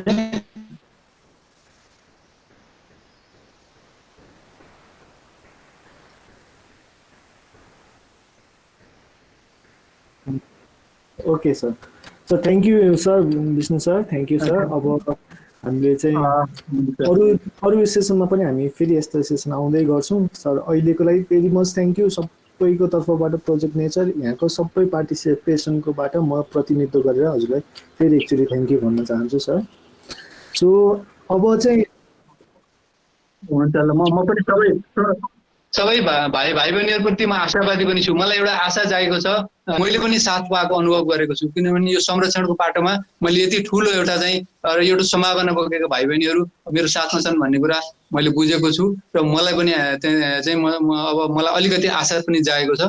त्यस कारणले गर्दा जुन यो मौकाको लागि प्रोजेक्ट नेचर र सहभागी सबै भाइ बहिनीहरूप्रति म आभार व्यक्त गर्दै धन्यवाद दिन चाहन्छु। Thank you sir, thank you sir, thank you sir, thank you. अब हामीसित हुनुहुन्छ दिपेन्द्र सर। दिपेन्द्र सरलाई चिनाउनुभन्दा अगाडि सानो एउटा स्टोरी छ हाम्रो। म चाहिँ यहाँ 3-4 महिना अगाडिबाट थिएन, यहाँ भाइ बहिनीहरू पनि यहाँ केही गर्नुपर्छ भनेर तातिराख्नु भएको थियो। भाइ बहिनीहरू पनि केही गर्नुपर्छ भन्दै हुनुहुन्थ्यो। ठ्याक्कै त्यही बेलामा दिपेन्द्र सरको एउटा कमेन्ट आउँछ, मैले यति बेलामा केही गर्नुपर्छ है भन्ने कमेन्ट आउँछ। अनि त्यसपछि हाम्रो दिमाग चल्न सुरु गर्छ होइन, अब गर्नुपर्छ। यो कोभिडको बेला, पहिलाको कोभिडमा पनि केही सदुपयोग गरेको थियो समय, यो कोभिडमा पनि हामीले सदुपयोग गर्नु नै पर्छ भनेर चाहिँ हामीले चाहिँ आज यो सेसन हुनुमा पनि दिपेन्द्र सरको पनि धेरै हात छ। So let's welcome Dipendra sir है। दिपेन्द्र सर मैले अघि पनि परिचय गरिसकेँ दिपेन्द्र सरको। सो दिपेन्द्र सर फेरि पनि हजुरलाई वेलकम गर्न चाहन्छु। Thank you. So yes, Dipendra सरसित चाहिँ आज हामी चाहिँ फेवाताल यो बैदाम क्षेत्रको टुरिज्मलाई टुरिज्ममा मध्यनजर गर्दै टुरिज्म र प्रकृति बिचको यो सम्बन्धलाई चाहिँ अलि भित्रबाट हेर्न चाहन्छौँ। पहिलाको यो डेभलपमेन्ट फेज, कसरी डेभलपमेन्ट फेजहरू भए यो पोखरामा पहिलाका, यहाँ चाहिँ यो ठाउँले चाहिँ कस्तो इको टुरिज्मलाई कतिको सम्भावना छ, यो ठाउँ कतिको इको टुरिज्मको कतिको सम्भावना छ, या यहाँबाट पनि गाउँमा पनि इको टुरिज्मका लहरहरू सृजित हुन सक्छन् कि सक्दैनन् होइन, सम्भावना त त्यत्रा छन्। गाउँघर नेपाल त धनी देश। अब यसकै सेरोफेरोमा रहेर दिपेन्द्र सरसित चाहिँ हामी कुरा गर्छौँ अझै इको टुरिज्म, अझै टुरिज्म। अझ दिपेन्द्र सरसित त पर्सनली मलाई जान्न मन लागेका त्यो हिप्पी कल्चर्सहरूको बारेमा उहाँको लेखनहरू प्रतिका त्यो कुराहरू मलाई अझै भित्रीबाट जान्न मन लागेको छ। So let's give the platform to Dipendra sir, and Dipendra sir you can take the session. Okay sir. Okay, म अडिबल छु, सुनेको छु। यस सर, सुनियो। नमस्ते विष्णु सर लगायत विशालजी र सहभागी सम्पूर्णलाई वन्स अगेन नमस्ते भन्न चाहन्छु। अ भेरी गुड इभिनिङ है, सन्ध्याकालीन अभिवादन। म पनि युथ नै हो, खासै बुढो मान्छे त होइन। आजभन्दा 27 वर्ष अगाडि एसएलसी दिएको हो है। अनि यो अपर्च्युनिटी दिनुभयो यो प्रोजेक्ट मेजर टिम सबै बधाईको पात्र हुनुहुन्छ है। अब भर्खरै तपाईँले धरानबाट पनि एउटा त्यो जोस जाँगर सहितको क्लिनअप क्याम्पेन पनि पुरा गर्नु भएको छ। त्यसर्थ म सबैजनालाई बधाई भन्न चाहन्छु। I will try to be stick on time. म अलिकति फेरि फ्लो बढी गयो भने रोक्नु होला, ब्रेक लगाउँदिनँ। फर्र जाँदाखेरि बेलुका फेरि 10-11 बज्नु पनि सक्छ। ओके, अनि कता कताको मिल्यो पनि। अहिले विशालजीको त्यो एक्सपेक्टेसन थियो आज नेचर र यो टुरिज्मलाई चाहिँ फ्युजन गरेर भन्ने प्रस्तुति दिने। अनि त्यसमा हिपिजम त मैले प्रायः छुटाउँदिनँ, आज त्यसलाई पनि मैले थोरै जोडेको छु। इफ यु डोन्ट माइन्ड म सेयर गरौँ, मिल्छ? होपिङ द्याट मैले पढाएको जस्तो चाहिँ केयरफुल छु म है। तर त्यसमा चाहिँ कस्तो हुन्छ है त, म समयमै भ्याउने कोसिस चाहिँ गर्छु। 2-3 मिनट चाहिँ पहिले म 2-4 मिनट माग्छु है, तन्कियो भने एट प्रेजेन्ट है त। Okay sir.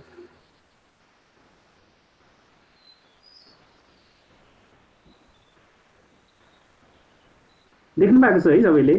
हजुर सर।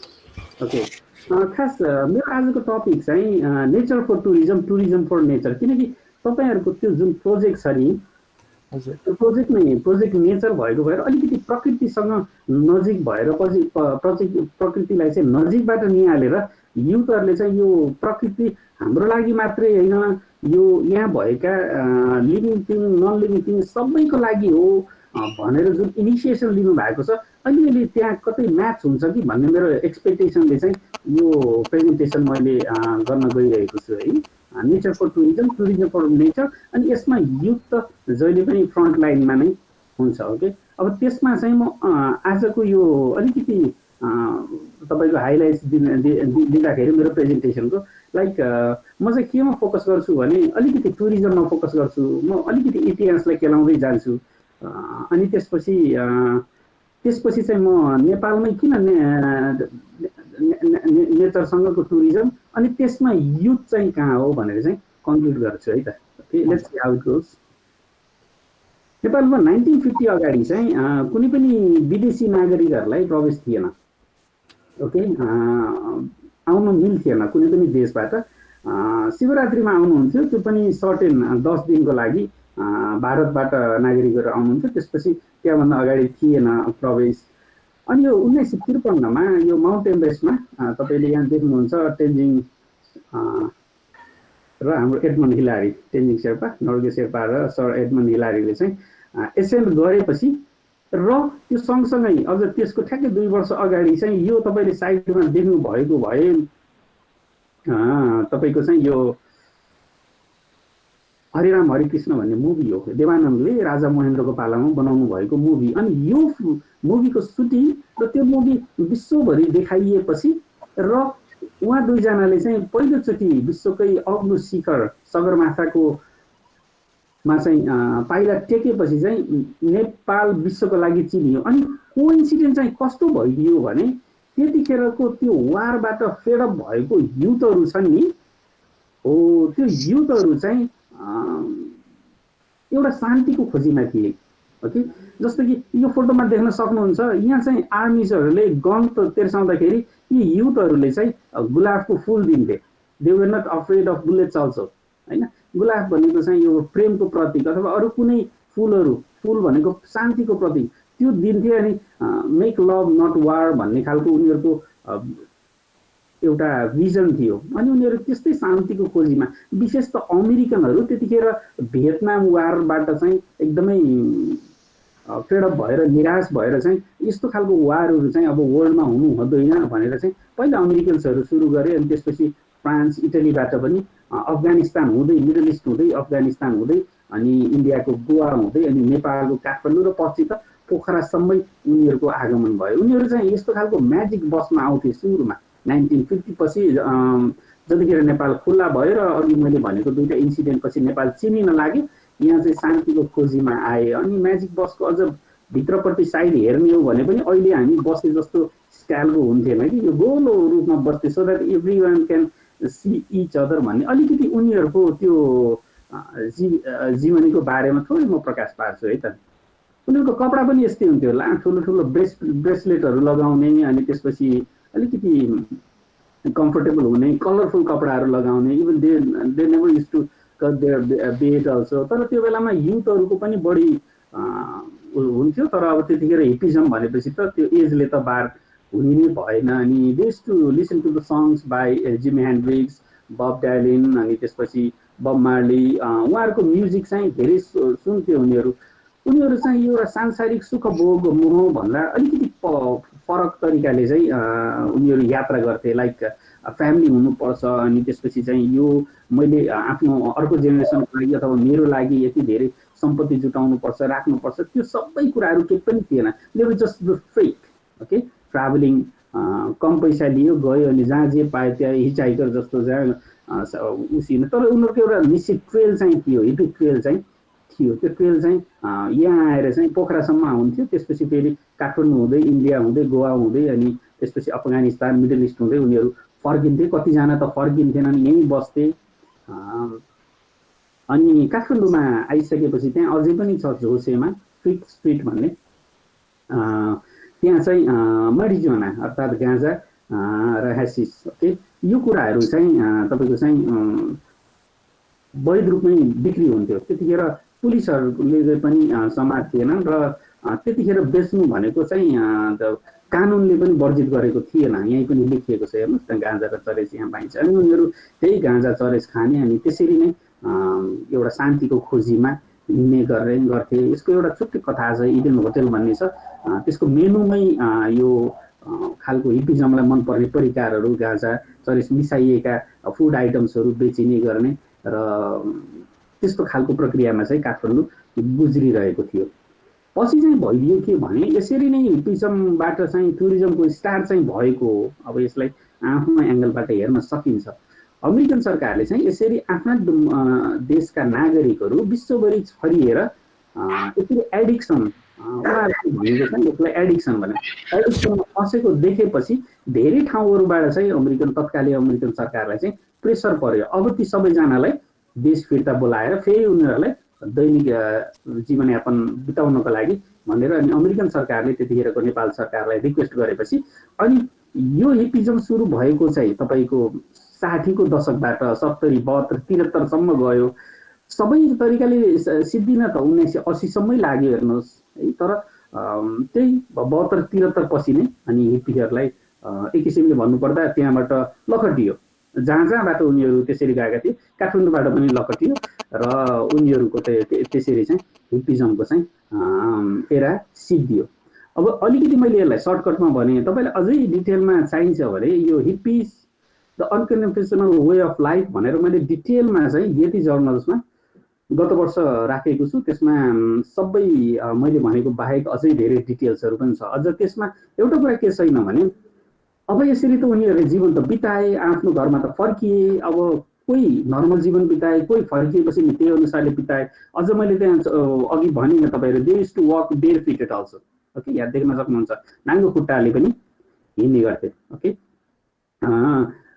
त्यसपछि उनीहरूले चाहिँ होइन यसरी चाहिँ हामी छुट्टै छुट्टै बस्यौँ गऱ्यौँ। त्यो बेलामा गोवा ब्रिजको कथा छुट्टै थियो। अनि उनीहरू आउँदै गर्दा अफगानिस्तानको बाटो हुँदै होइन इस्तानबुल काबुलको बाटो हुँदै आउँदाखेरि को कथा छुट्टै थियो, काठमाडौँको कथा छुट्टै, पोखराको कथा छुट्टै थियो। तर यी सबै कुराहरूले समेटेर हामी एकचोटि फेरि रियुनियन गरौँ न त भन्दाखेरि 2011 मा चाहिँ फेसबुक चाहिँ माध्यम बन्यो। हेर्नुहोस् अनि फेसबुकबाट फेरि उनीहरू जोडिएर एकचोटि फेरि गोवामा पुगे अनि त्यही गोवा हो। तर त्यहाँनिरको कथा चाहिँ फेरि अब तपाईँहरूलाई चाहिँ एकदमै सुन्दाखेरि नरमाइलो लाग्छ। त्यही गोवा हो जुन प्रकृतिमा रमाएर उनीहरू एकदम हर्षोल्लास समय बिताउँथे। त्यही गोवा प्रदूषित देख्दाखेरि उनीहरूको मन एकदमै कुडिएको थियो। 70-75 का ती हेप्पीहरू सन् 2011 फेरि त्यहाँ पुग्दाखेरि समुद्र किनारको त्यो फोहोर, त्यो प्लास्टिक हैन, त्यो झाडी अनि त्यो अव्यवस्थित सहर बस्ती त्यो सबै देख्दाखेरि उनीहरूलाई चाहिँ एकदमै नरमाइलो लाग्यो। अनि त्यसबाट पनि हामीले के बुझ्न सक्छौँ भने उनीहरू पनि प्रकृति प्रेमी थिए। हुन त सबै टुरिस्टहरू प्रकृति प्रेमी हुन्छन् अनि उनीहरूलाई त्यो इन्सिडेन्ट पछि त्यसपछि चाहिँ उनीहरू फेरि भेटेर गरेर चाहिँ रियुनियन भएको कथाहरू चाहिँ आएको छैन। र यसरी चाहिँ नेपालमा टुरिज्मको सुरुवात भएको थियो। त्यसपछि त अनि प्रोफेसनल टुरिज्म नै सुरु भइहाल्यो। भिजिट नेपाल 1998 जतिखेर मैले मेरो त्योभन्दा 3 वर्ष अगाडि मैले चाहिँ एज अ ट्रेकिङ गाइडको रूपमा टुरिज्ममा प्रवेश गरेको थिएँ। 1998 मा त मैले धेरै गेस्टहरूलाई यो चितवनको सौरामा लिएर गाइडिङ गर्ने अवसर पनि पाएको थिएँ। अनि त्यतिखेरको प्रकृति र अहिलेकोमा त धेरै फरक छ 1998 को। अनि त्यसपछि टुरिज्म इयर भयो 2011 अनि अहिले यो पछिल्लोचोटि 2020 को त जुन 2 मिलियन टुरिस्ट अथवा 20 लाख पर्यटक भित्राउने जुन लक्ष्य लिएको थियो त्यसमा चाहिँ त कोरोना भाइरस चाहिँ तगारो बन्यो र त्यो चाहिँ हामीले भित्राउन सकिएन। यो विश्वव्यापी रूपमै भएको महामारीको कारणले गर्दा यी चाहिँ मेजर इभेन्ट्सहरू हुन्। यो बाहेक रिजनल रूपमा भएका इभेन्ट्सहरू हैन, जस्तै कि भिजिट पोखरा इयर लगायत 2009 मा लगायत यी रिजनल रूपमा त धेरै भए, लुम्बिनी होस् अथवा सौरा होस् अथवा काठमाडौँकै भिजिटहरू हुन्। तर यी हुँदै हुँदै चाहिँ नेपालले चाहिँ अलिकति प्रोफेसनल टुरिज्मको प्र्याक्टिस गरे। तर यो प्र्याक्टिस गरिराख्दाखेरि बीचमा माओवादी द्वन्द्व पनि सुरु भयो 2052 मा को फागुन 1 गतेबाट। त्यो लामै समयसँग 62-63 को आन्दोलनसम्म पुग्यो। त्यतिखेर पनि टुरिज्म फोस्टर हुन सकेन। त्यस लगत्तै पछि तपाईको चाहिँ यो भूकम्प अनि नाकाबन्दी अनि लगायतका यी धेरै कुराहरूले गर्दाखेरि चाहिँ टुरिज्म फोस्टर हुन सकेन। हुन त नेपालको समृद्धिको कुरा गर्नुहुन्छ भने युथले त ठुलो रोल खेल्न सक्छन्। नेपालमा समृद्धि 3वटा एक्सपेक्टबाट आउन सक्छ। ओके, एउटा एग्रिकल्चर हो किनभने हामीमा धेरै त्यस्ता खालका एग्रिकल्चरल पोसिबिलिटीहरू छ। अर्को हाइड्रोइलेक्ट्रिसिटी हो र अर्को तेस्रो टुरिज्म हो। एग्रिकल्चरबाट त हामीले गर्न सकेनौँ किनकि हामीले कहिले पनि टेक्नोलोजीलाई एडप्ट गरेनौँ। त्यसो गर्दाखेरि हामी लेबरियस भयौँ र टेक्नोलोजी नभएपछि त्यसलाई चाहिँ कुनै पनि प्रोडक्सन मल्टिप्लाई हुन सकेन। त्यो अनुसारको हामीले इकोनोमिक ग्रोथ हुन सकेन। अर्को हाइड्रोइलेक्ट्रिसिटी हो। हाइड्रोइलेक्ट्रिसिटीलाई पनि हामीले चिन्न सकेनौँ। हामी बरु बिजुली किन्न तयार भयौँ तर हामी आफैमा चाहिँ सुरुवात गरेर त्यो किसिमको लगानी गर्ने, वैदेशिक लगानी नआएको पनि होइन। वैदेशिक लगानी आए पनि हतोत्साहित हुने वातावरण जहाँ सुरु गर्छ त्यहीँनिर ती डकुमेन्टेसनका पाटादेखि लिएर त्यो एउटा झन्झटिलो जुन प्रक्रिया छ त्योबाट फेडअप भएर वैदेशिक लगानी पनि कति फर्किएको अवस्था, कति बिचमै नटुङ्गेको अवस्थाले चाहिँ हामीले हाइड्रोइलेक्ट्रिसिटीबाट पनि गर्न सकेनौँ। र अर्को एउटा सम्भावना भनेको टुरिज्म हो। यद्यपि अहिले कोरोना भाइरस छ, रोकिएको छ, तर कुनै दिन युथहरूको इनिसिएसनले हामीले नेचर र कल्चरलाई जोगाएर लिएर जान सक्यौँ भने टुरिज्मबाट चाहिँ हामीले चाहिँ धेरै नै विकास गर्न सक्छौँ जस्तो चाहिँ मलाई लाग्छ। अब हामीसँग के छ? अब म अलि बिस्तारै नेचरतिर जान लाग्छु। हामीसँग 3वटा कुराहरू छ, एउटा नेचर, अर्को कल्चर अनि एडभेन्चर। ओके, नेचर त प्रकृति नै भयो। खास लाओसको एउटा इक्जाम्पल दिन चाहन्छु। त्यहाँको टुरिज्म चाहिँ यस्तो फ्रस्टर भयो कि त्यहाँको गरिबी चाहिँ तपाईँको पछिल्लो 4 वर्षमा चाहिँ 7% घट्यो किनभने इन्कम नै त्यस्तो तरिकाले भयो। उनीहरूले टुरिज्मलाई कसरी पस्कियो भने त्यहाँ जे छ त्यसलाई जस्तो अवस्थामा छ त्यही अवस्थामा पस्किए। ओके, जस्तो कि कुनै खोला छ, त्यो खोलालाई डाइभर्ट नगरी त्यसलाई त्यही बाटो हिँड्न लगाइदिने, खोलाको नजिकै एउटा कटेज जस्तो बनाइदिने। ओके, प्रकृतिमा रमाओस्। अथवा त्यस्तो खालको कुनै पनि नेचुरल ब्युटीलाई असर नगराइकन त्यस्ता खालका इन्फ्रास्ट्रक्चर बनाउने र त्यहाँ जे जस्तो अवस्थामा छ त्यही तरिकाले चाहिँ टुरिस्टहरूलाई चाहिँ एन्टरटेन गराउने तरिकाको प्र्याक्टिस चाहिँ यो तपाईँको यो सुमत्रा टापुमा पनि त्यही किसिमको एउटा प्र्याक्टिस छ। तपाईँले हेर्नुभयो भने ओके, नेपालमा पनि त्यो प्र्याक्टिस चाहिँ सुरुका वर्षहरू जतिखेर टुरिज्म आएको थियो नभएको होइनन्, तर अब बिस्तारै बिस्तारै नेचर प्रतिको हस्तक्षेप चाहिँ बढ्दै बढ्दै गयो। अब कल्चरको हिसाबले हामी एकदमै रिच छौँ कल्चरमा, हामीसँग एकदमै धेरै भाषाभाषीका व्यक्तिहरू हुनुहुन्छ, जनजातिहरू हुनुहुन्छ, हामीसँग अझ भन्न गरिन्छ 365 दिनमा 366 वटा चाड छ। We are very rich in religion also होइन। अनि अझ धार्मिक सहिष्णुताको एउटा विशिष्ट उदाहरण त झन् आफ्नो ठाउँमा छ। त्यो बाहेक कल्चरली चाहिँ हामी एकदमै रिच छौँ, तर हामी चाहिँ अब कल्चरली रिच हुँदाहुँदै पनि हामीमा चाहिँ वेस्टर्नाइजेसन अमेरिकनाइजेसन भयो कि हाम्रो दैवी संस्कृतिलाई हाम्रो फोक संस्कृतिले हस्तक्षेप गरिसकेछ। फोक मात्रै नभनौँ, पेप्सी लगायत होइन, पेय पदार्थ हाम्रो रोदी दोहोरीलाई चाहिँ हाम्रो डिस्को र यो के अरे पबहरू होइन यो संस्कृतिले चाहिँ हस्तक्षेप गरेको छ। हामीसँग त कल्चरली यति धेरै रिच हुँदाहुँदै पनि हामीले अरूको कल्चर ल्याएर मिसाएर त्यसलाई फ्युजन गर्दाखेरि हाम्रै कल्चर हराएको अवस्था पनि छ। अब यो प्रिजर्भ गर्ने भनेको युथहरूले, अर्को भनेको हामीसँग एकदमै भएको भनेको साहसिक पर्यटन, त्यो भनेको चाहिँ तपाईँको एडभेन्चर। ओके, एडभेन्चरको हिसाबले हामीसँग धेरै त्यस्ता खालका सम्भावनाहरू छन्। अब म तपाईँहरूसँग चाहिँ यो नेचरमा चाहिँ फोकस गरेर चाहिँ कुरा गर्न चाहन्छु। जस्तो कि हामीसँग साइक्लिङ छ, ट्रेकिङ छ, हेर्नुहोस् न हामीसँग सबै कुराहरू छ नि, यो बन्जी जम्पदेखि लिएर एक्सपिडिसनदेखि लिएर ट्रेकिङदेखि लिएर सबै कुराहरू हुँदाहुँदै पनि हामी पछाडि भएको चाहिँ हामीले ती सबै कुराहरूलाई प्रिजर्भ र कन्जर्भ है संरक्षण गर्न चाहिँ सकिरहेका छैनौँ। अझ त्यसमा त हामी कहाँ छौँ? यो सबैलाई एउटा सोसाइटीको रूपमा हेर्नुहोस् न, यो सबैलाई एउटा सोसाइटीको रूपमा हेर्नुभयो भने चाहिँ सोसाइटीमा त भेरियस किसिमका एक्टिभिटिजहरू भइरहेछन्। हाम्रो सोसाइटीका विभिन्न किसिमका नर्म्स एन्ड भ्याल्युज छन् होइन, मूल्य मान्यताहरू छन्। सोसाइटीका आफ्नै खालका इन्स्टिट्युसन छन् होइन, इन्स्टिट्युसन इन द सेन्स हामीसँग म्यारिज होइन, हामीसँग किनसिपदेखि लिएर हामीसँग ती रिचुअल्सहरू छन्, चाहे त्यो बर्थ रिचुअल्स होस्, डेथ रिचुअल्स होस् होइन, यो सबै किसिमका एक्टिभिटीहरू भइरहेछ। अनि त्यो सँगसँगै हामीसँग नेचुरल रिसोर्सेसमा त एकदम धनी छौँ, चाहे त्यो तालतलाई किन नहोस्, नदी होस् अथवा वन जङ्गल होस्, धेरै नेचुरल रिसोर्सेस छ। अनि हामीसँग पर्यटनको पनि सम्भावना छ भनिन्छ। यो भनेको समाजभित्र भएका कुराहरू, तर यी तिनवटै कुराहरूको फ्युजन गरायो भने चाहिँ हामीले चाहिँ नेचर बेस्ड टुरिज्ममा चाहिँ लिएर जान सक्छौँ, जुन नेपालमा किन पोसिबल छ पनि यो नेचर बेस्ड टुरिज्मको भन्ने कुरा चाहिँ अब छलफल गरौँ है त। खास नेचर बेस्ड टुरिज्म भनेको चाहिँ के हो? त्यो चाहिँ responsible travel to natural areas होइन, त्यो जिम्मेवार भएर चाहिँ प्रकृतिसँग घुम्न जाने हो, ताकि प्रकृति मास्नको लागि, प्रकृति बिगार्नको लागि जाने चाहिँ होइन यो होइन। यसले चाहिँ प्रकृतिलाई कन्जर्भ पनि गर्छ होइन। अनि त्यसपछि welfare of the local people, हाम्रो कल्याण कसरी हुन्छ? हाम्रो कल्याण कसरी हुन्छ भने अन्ततगत्ता यो रेस्पोन्सिबल टुरिज्मबाट चाहिँ, रेस्पोन्सिबल ट्राभलबाट चाहिँ जुन आम्दानी हुन्छ त्यो नेसनल इकोनोमी त जाने नै भयो। त्यो अटोमेटिकली कता आउँछ? पूर्वाधार विकासदेखि लिएर अन्य शिक्षा, स्वास्थ्य लगायतका क्षेत्रहरूमा लोकल पिपलकै कल्याणको लागि आउँछ, त्यो सरकार मार्फत होइन। त्यसपछि हामीलाई नेचर कन्जर्भ गर्नको लागि नेचर नै बेचेर नेचर कन्जर्भ गर्न पाइयो हामीले। ओके, नेचर बेचेर in the sense nature present गरेर ओके पर्यटकहरूलाई। It is tourism based on the natural attraction of an area होइन। यो चाहिँ खास नेचर बेस्ड टुरिज्म भनेको चाहिँ नेचुरल एट्र्याक्सनहरू होइन, यो प्राकृतिक रूपमा चाहिँ आकर्षणका ठाउँहरू कहाँ कहाँ छन्?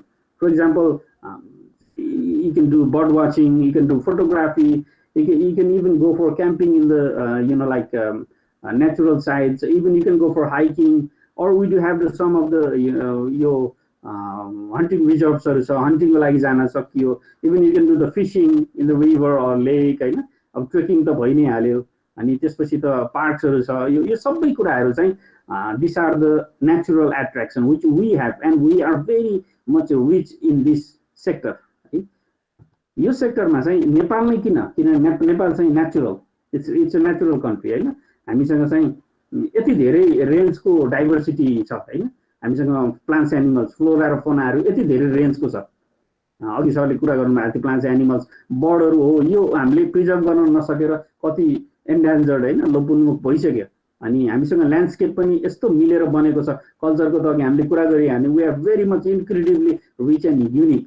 तर हामीसँग के छ त नि, हामीसँग 60 मिटर उचाइको सी लेभलदेखि लिएर 8848.86 मिटरको तपाईँको चाहिँ हाइएस्ट प्लेस अन अर्थ छ। यस्तो खालको जम्मा 193 साउथ र नर्थको त्यो डिस्टेन्स हैन, यति छोटो डिस्टेन्समा यस्तो धेरै माथि हिउँदेखि तल गर्मी, यस्तो गर्मी कि जहाँ हात्ती र गैँडाहरू पाइन्छ हैन, माथि हिउँमा स्किङ गर्ने मिल्नेदेखि यस्तो खालको डाइभर्सिटी छ नेचरले दिएको हैन, नेचुरल डाइभर्सिटी। कल्चरल डाइभर्सिटीको त हामीले कुरा गरिहाल्यौँ हैन, हामी बायोडाइभर्सिटीका कुराहरू त्यो भएको भएर this is the reason why people like people in the sense this is the reason why tourist have been coming to Nepal again and again.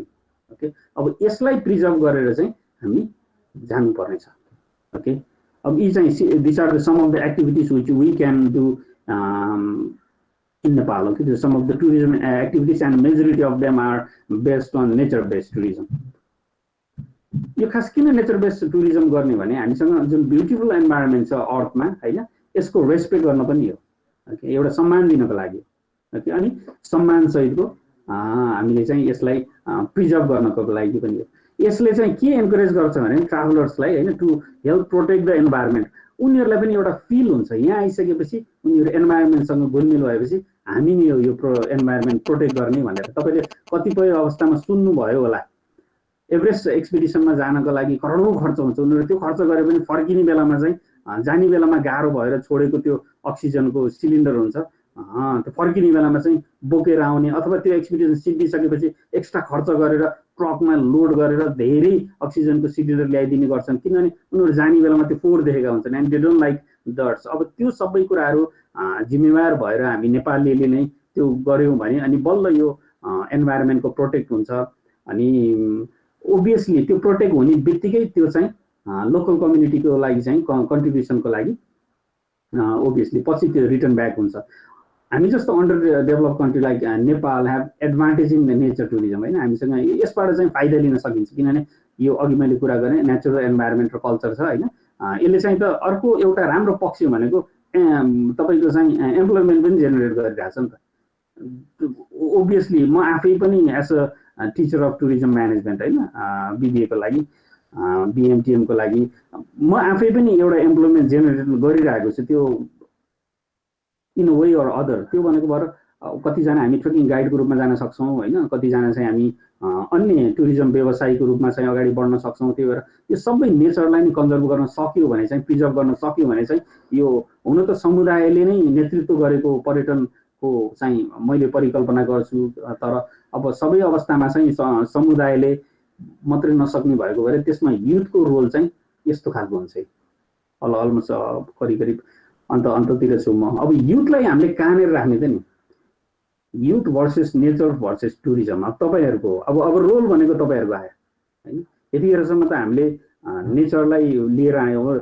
युथले चाहिँ के गर्न सक्छ त नि, सोसियल रूपमा चाहिँ सामाजिक रूपमा धेरै योगदान दिन सक्छ, कल्चरल रूपमा चाहिँ धेरै योगदान दिन सक्छ, एन्भाइरोमेन्टल रूपमा वातावरणीय रूपमा पनि धेरै योगदान दिन सक्छ, पोलिटिकल्ली पनि धेरै योगदान दिन सक्छ र इकोनोमिक हिसाबले पनि। म सरसर्ती यसलाई छिटो भ्याउने कोसिस गर्छु है। सोसियल रूपमा चाहिँ क्वालिटी अफ लाइफ, जुन पर्यटनबाट भएको आम्दानीले चाहिँ हाम्रो जीविकोपार्जन राम्रो बनाउन सकिन्छ। हामीले बेटर एजुकेसनको लागि, बेटर हेल्थको लागि हैन, सबै तरिकाको लागि हामीले क्वालिटी अफ लाइफ बढाउन सकिन्छ हैन। अनि त्यसपछि प्रमोट कम्युनिटी प्राइड, जहाँनिर तपाईँको पर्यटन जहाँ पनि छ नेपालमा हामीले त्यो फरक त्यतिकै प्रिजर्भ गरेर त्यसलाई प्रमोसन गर्न मात्रै बाँकी हो कि, त्यो कम्युनिटीकै एउटा प्राइडको कुरा हो कि।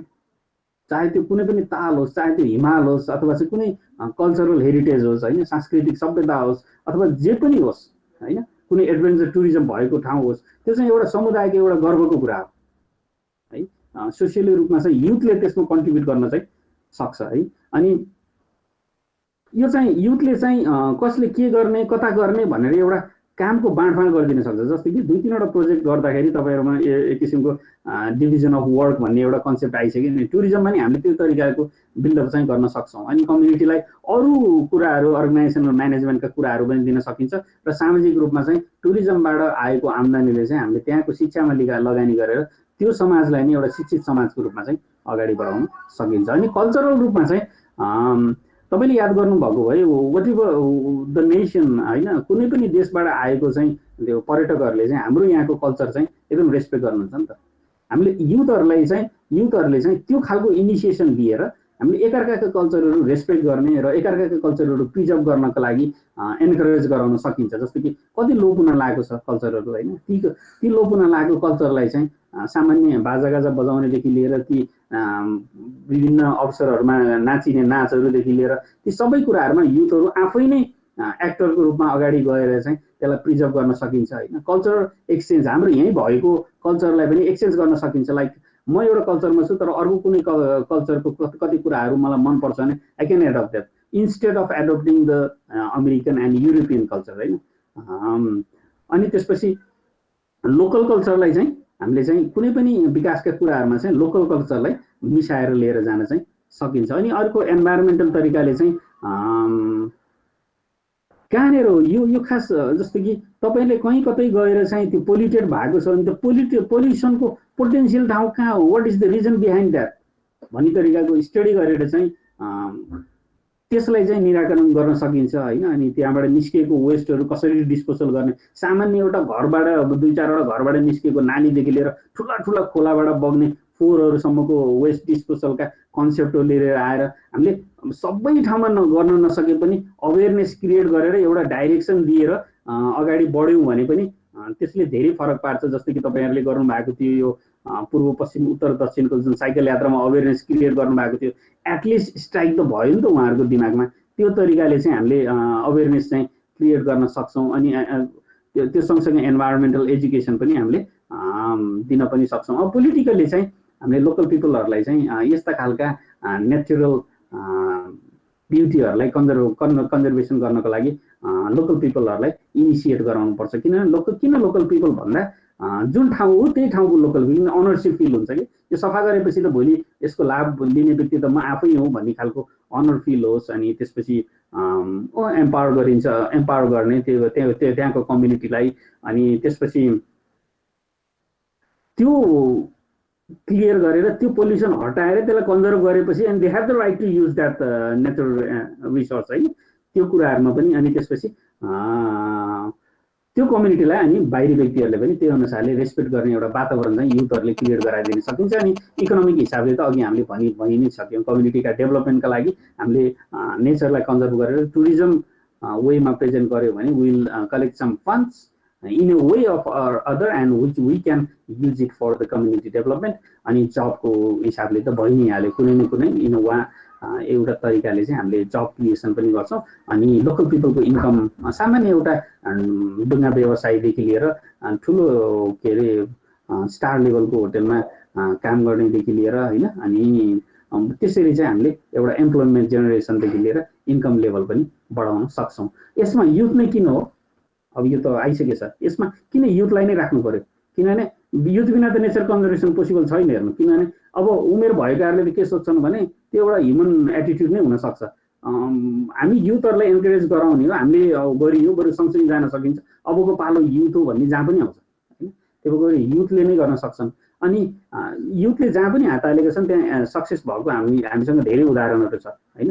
अनि अहिले पछिल्लोचोटि देखेको छु, इभन तपाईँहरूकै उदाहरण दिने हो भने पनि अहिलेको युथहरूलाई चाहिँ मुख्य समस्या कहाँनिर हो त्यो जड पत्ता लगाएर अनि उनीहरूले चाहिँ कन्जर्भेसन गर्ने भएको भएर यो इफेक्टिभ पनि देखिएको छ।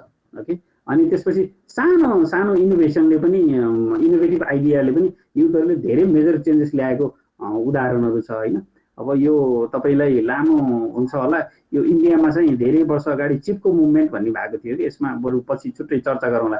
यो भनेको चाहिँ त्यहाँनिरको के अरे त्यहाँको रुखहरू जोगाउनको लागि रुख काट्न जो जान्थे अनि त्यहाँको महिलाहरूले चाहिँ एकअर्काको हात समातेर त्यो रुख हेरेर बस्ने, त्यो रुख चाहिँ काट्न नदिने, त्यसरी चाहिँ तपाईँको चाहिँ नेचर कन्जर्भ गरेको एउटा मुभमेन्ट छ चिपको मुभमेन्ट। चिपको भनेको हिन्दीमा टाँसिने होइन हो, त्यस्तो खालको एउटा कुनै इनोभेटिभ आइडिया अथवा चाहिँ यहाँको नेचर चाहिँ डिस्ट्रोय हुन लाग्यो भने चाहिँ कुनै हिसाबले चाहिँ जोगाउनको लागि चाहिँ इनोभेटिभ आइडियाले चाहिँ गर्न सक्छन् र युथहरूले। अनि त्यसपछि इन्भाइरोमेन्ट प्रोटेक्सन चाहिँ एकदम इम्पोर्टेन्ट हो भन्ने कुरा युथले चाहिँ रियलाइज गरेका छन् होइन।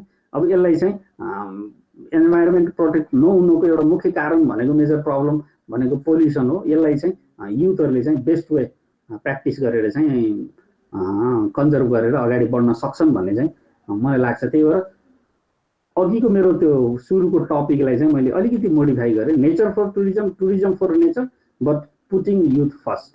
ओके, जहाँको टुरिज्मको नेचुरल हेरिटेज होस् होइन, त्यसमा चाहिँ युथ अगाडि आयो भने चाहिँ त्यो असम्भव भनेको केही पनि छैन। Okay, remember my request, heritage once lost is lost for ever. एकचोटि त्यो सभ्यता हरायो भने, चाहे त्यो सांस्कृतिक सभ्यता होस् अथवा चाहिँ आज मैले जोड्न खोजेको प्राकृतिक सभ्यता होस्, त्यो एकचोटि हरायो भने फेरि ल्याउन चाहिँ सकिँदैन, अनि रिग्रेट गर्नु बाहेक अरू अप्सन नै छैन। त्यही भएर heritage once lost is lost for ever है। Thank you project nature Nepal team, यो अपर्च्युनिटीको लागि। आई डोन्ट नो कस्तो भयो, म चाहिँ नेचर र टुरिज्मलाई अलिकति फ्युजन गरेर युथलाई त्यहाँ बिचमा राख्ने कोसिस गरेको थिएँ। त्यो कोसिसमा कतिको म सफल भयो असफल भएँ आई डोन्ट नो। मैले कति टाइम लियो पनि मैले याद गरेन, सायद टाइमभित्रै भयो भन्ने आशा छ। अलिकति बढी लिएको भए माफी पनि चाहन्छु। Thank you. Thank you sir, thank you Dipendra sir, thank you very much. सरको चाहिँ मलाई एउटा के भन्दाखेरि मैले चाहिँ एउटा चाहिँ सरको एउटा अन्दाज भनौँ, मलाई शब्द अलि राम्रै आएन, हाँसो ठट्टा गर्ने त्यो शैली चाहिँ कता छुटाउनु भयो सरले? मैले त सर म त हजुरसित पढेको पनि विद्यार्थी हो नि, अनि चाहिँ हजुर क्लासमा हाँसो ठट्टा हुने, अहिले चाहिँ सरलाई अलि हाँसो ठट्टा अब हुन्छ नि, सरको त्यो मिस गर्ने क्या हामीले जहिले। यस्तो हुन्छ कि विशालजी, कस्तो हुन्छ भने फेरि यो वार्म अप मात्रै हो भनेर बुझौँ। हुन्छ सर।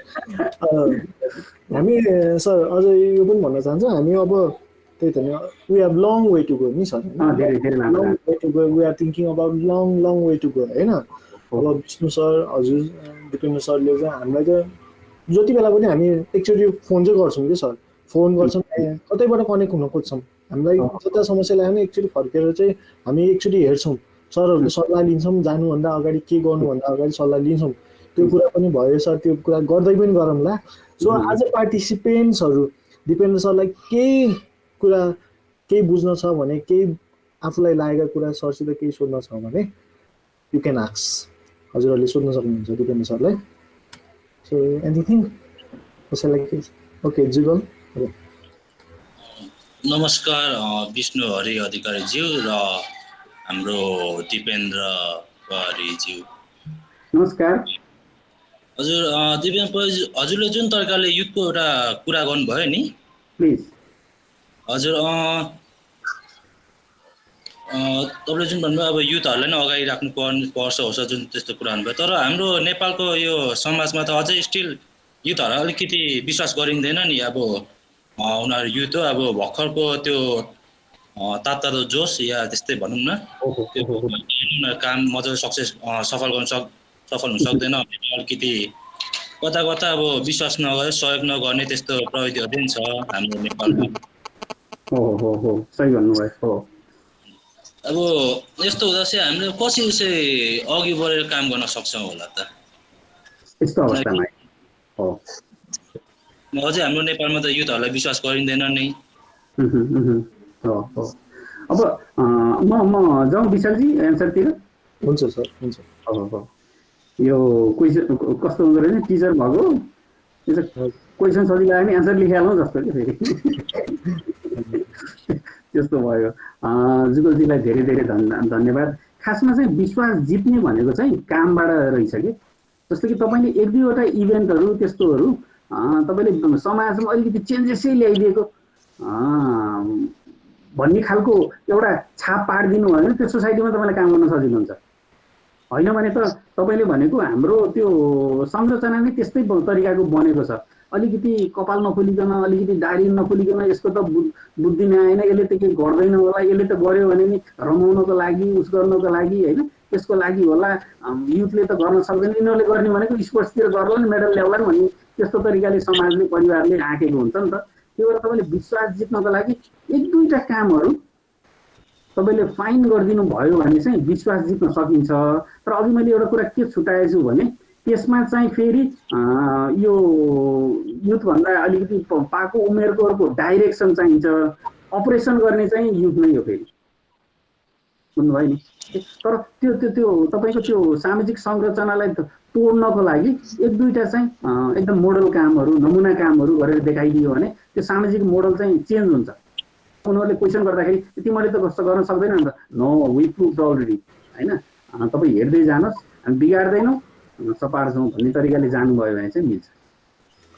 ओके, अब यही क्वेसनलाई हामी अब एज अ युथ अब सबैकोमा यो क्वेसन अझै रिलिभेन्ट होला। यो क्वेसनलाई फेरि हामी प्लेटफर्म दिपेन्द्र सरले त भन्नुभयो, विष्णु सरलाई पनि यही क्वेसन फेरि एकचोटि हजुरकोबाट पनि सुन्न पाएको थिएँ। म त्यही त अब धन्यवाद। मैले यो क्वेसन सुनिरहेको थिएँ, वास्तवमा हाम्रो दिपेन्द्रजीबाट पनि एउटा राम्रो कुरा आएको छ। र म के भन्छु भने यो कसरी यस्तो भएको हो भने हामीले हाम्रो घरमै हाम्रा बालबालिकालाई कहिले पनि चिल्ड्रेन फर्स्ट भनेर भन्ने गरेका छौँ छैनौँ। हाम्रो भाइ बहिनीहरूलाई नै, साना भाइ बहिनीहरू हामीले विश्वासै गर्दैनौँ। यो हाम्रो घरबाट सुरु भएको। त्यो कारणले गर्दा मैले जहिले पनि हरेक चिजहरू बालबालिकाबाट सुरु गरौँ। हामीले एउटा सानो बच्चाले हाम्रो घरमा त्यो काम गर्न खोज्यो भने हामी दाजुहरू, दिदीहरू अथवा चाहिँ बुवाहरू, काकाहरू, हजुरबुवाहरू सबैले विश्वासै गर्दैनौँ। उसलाई के भने उसले सहजीकरण गरिदिनु होइन। अब त्यो चाहिँ गर्न सक्यो भने बिस्तारै अहिले त तत्काल त एकदम ठ्याक्कै जादुको छडी जस्तै हो, एकदमै युथकै काँधमा आउँछ भन्न त म सक्दिनँ। तर चाहिँ के हो भने बिस्तारै बिस्तारै समयले ल्याउँछ। अहिले पनि अहिले कतिपय अफिसहरूमा चाहिँ युवाहरूको चाहिँ सङ्ख्या निकै धेरै देख्छु मैले है। त्यसै गरी नीति निर्माण गर्ने ठाउँमा पनि अहिले धेरै युवाहरू देख्छु।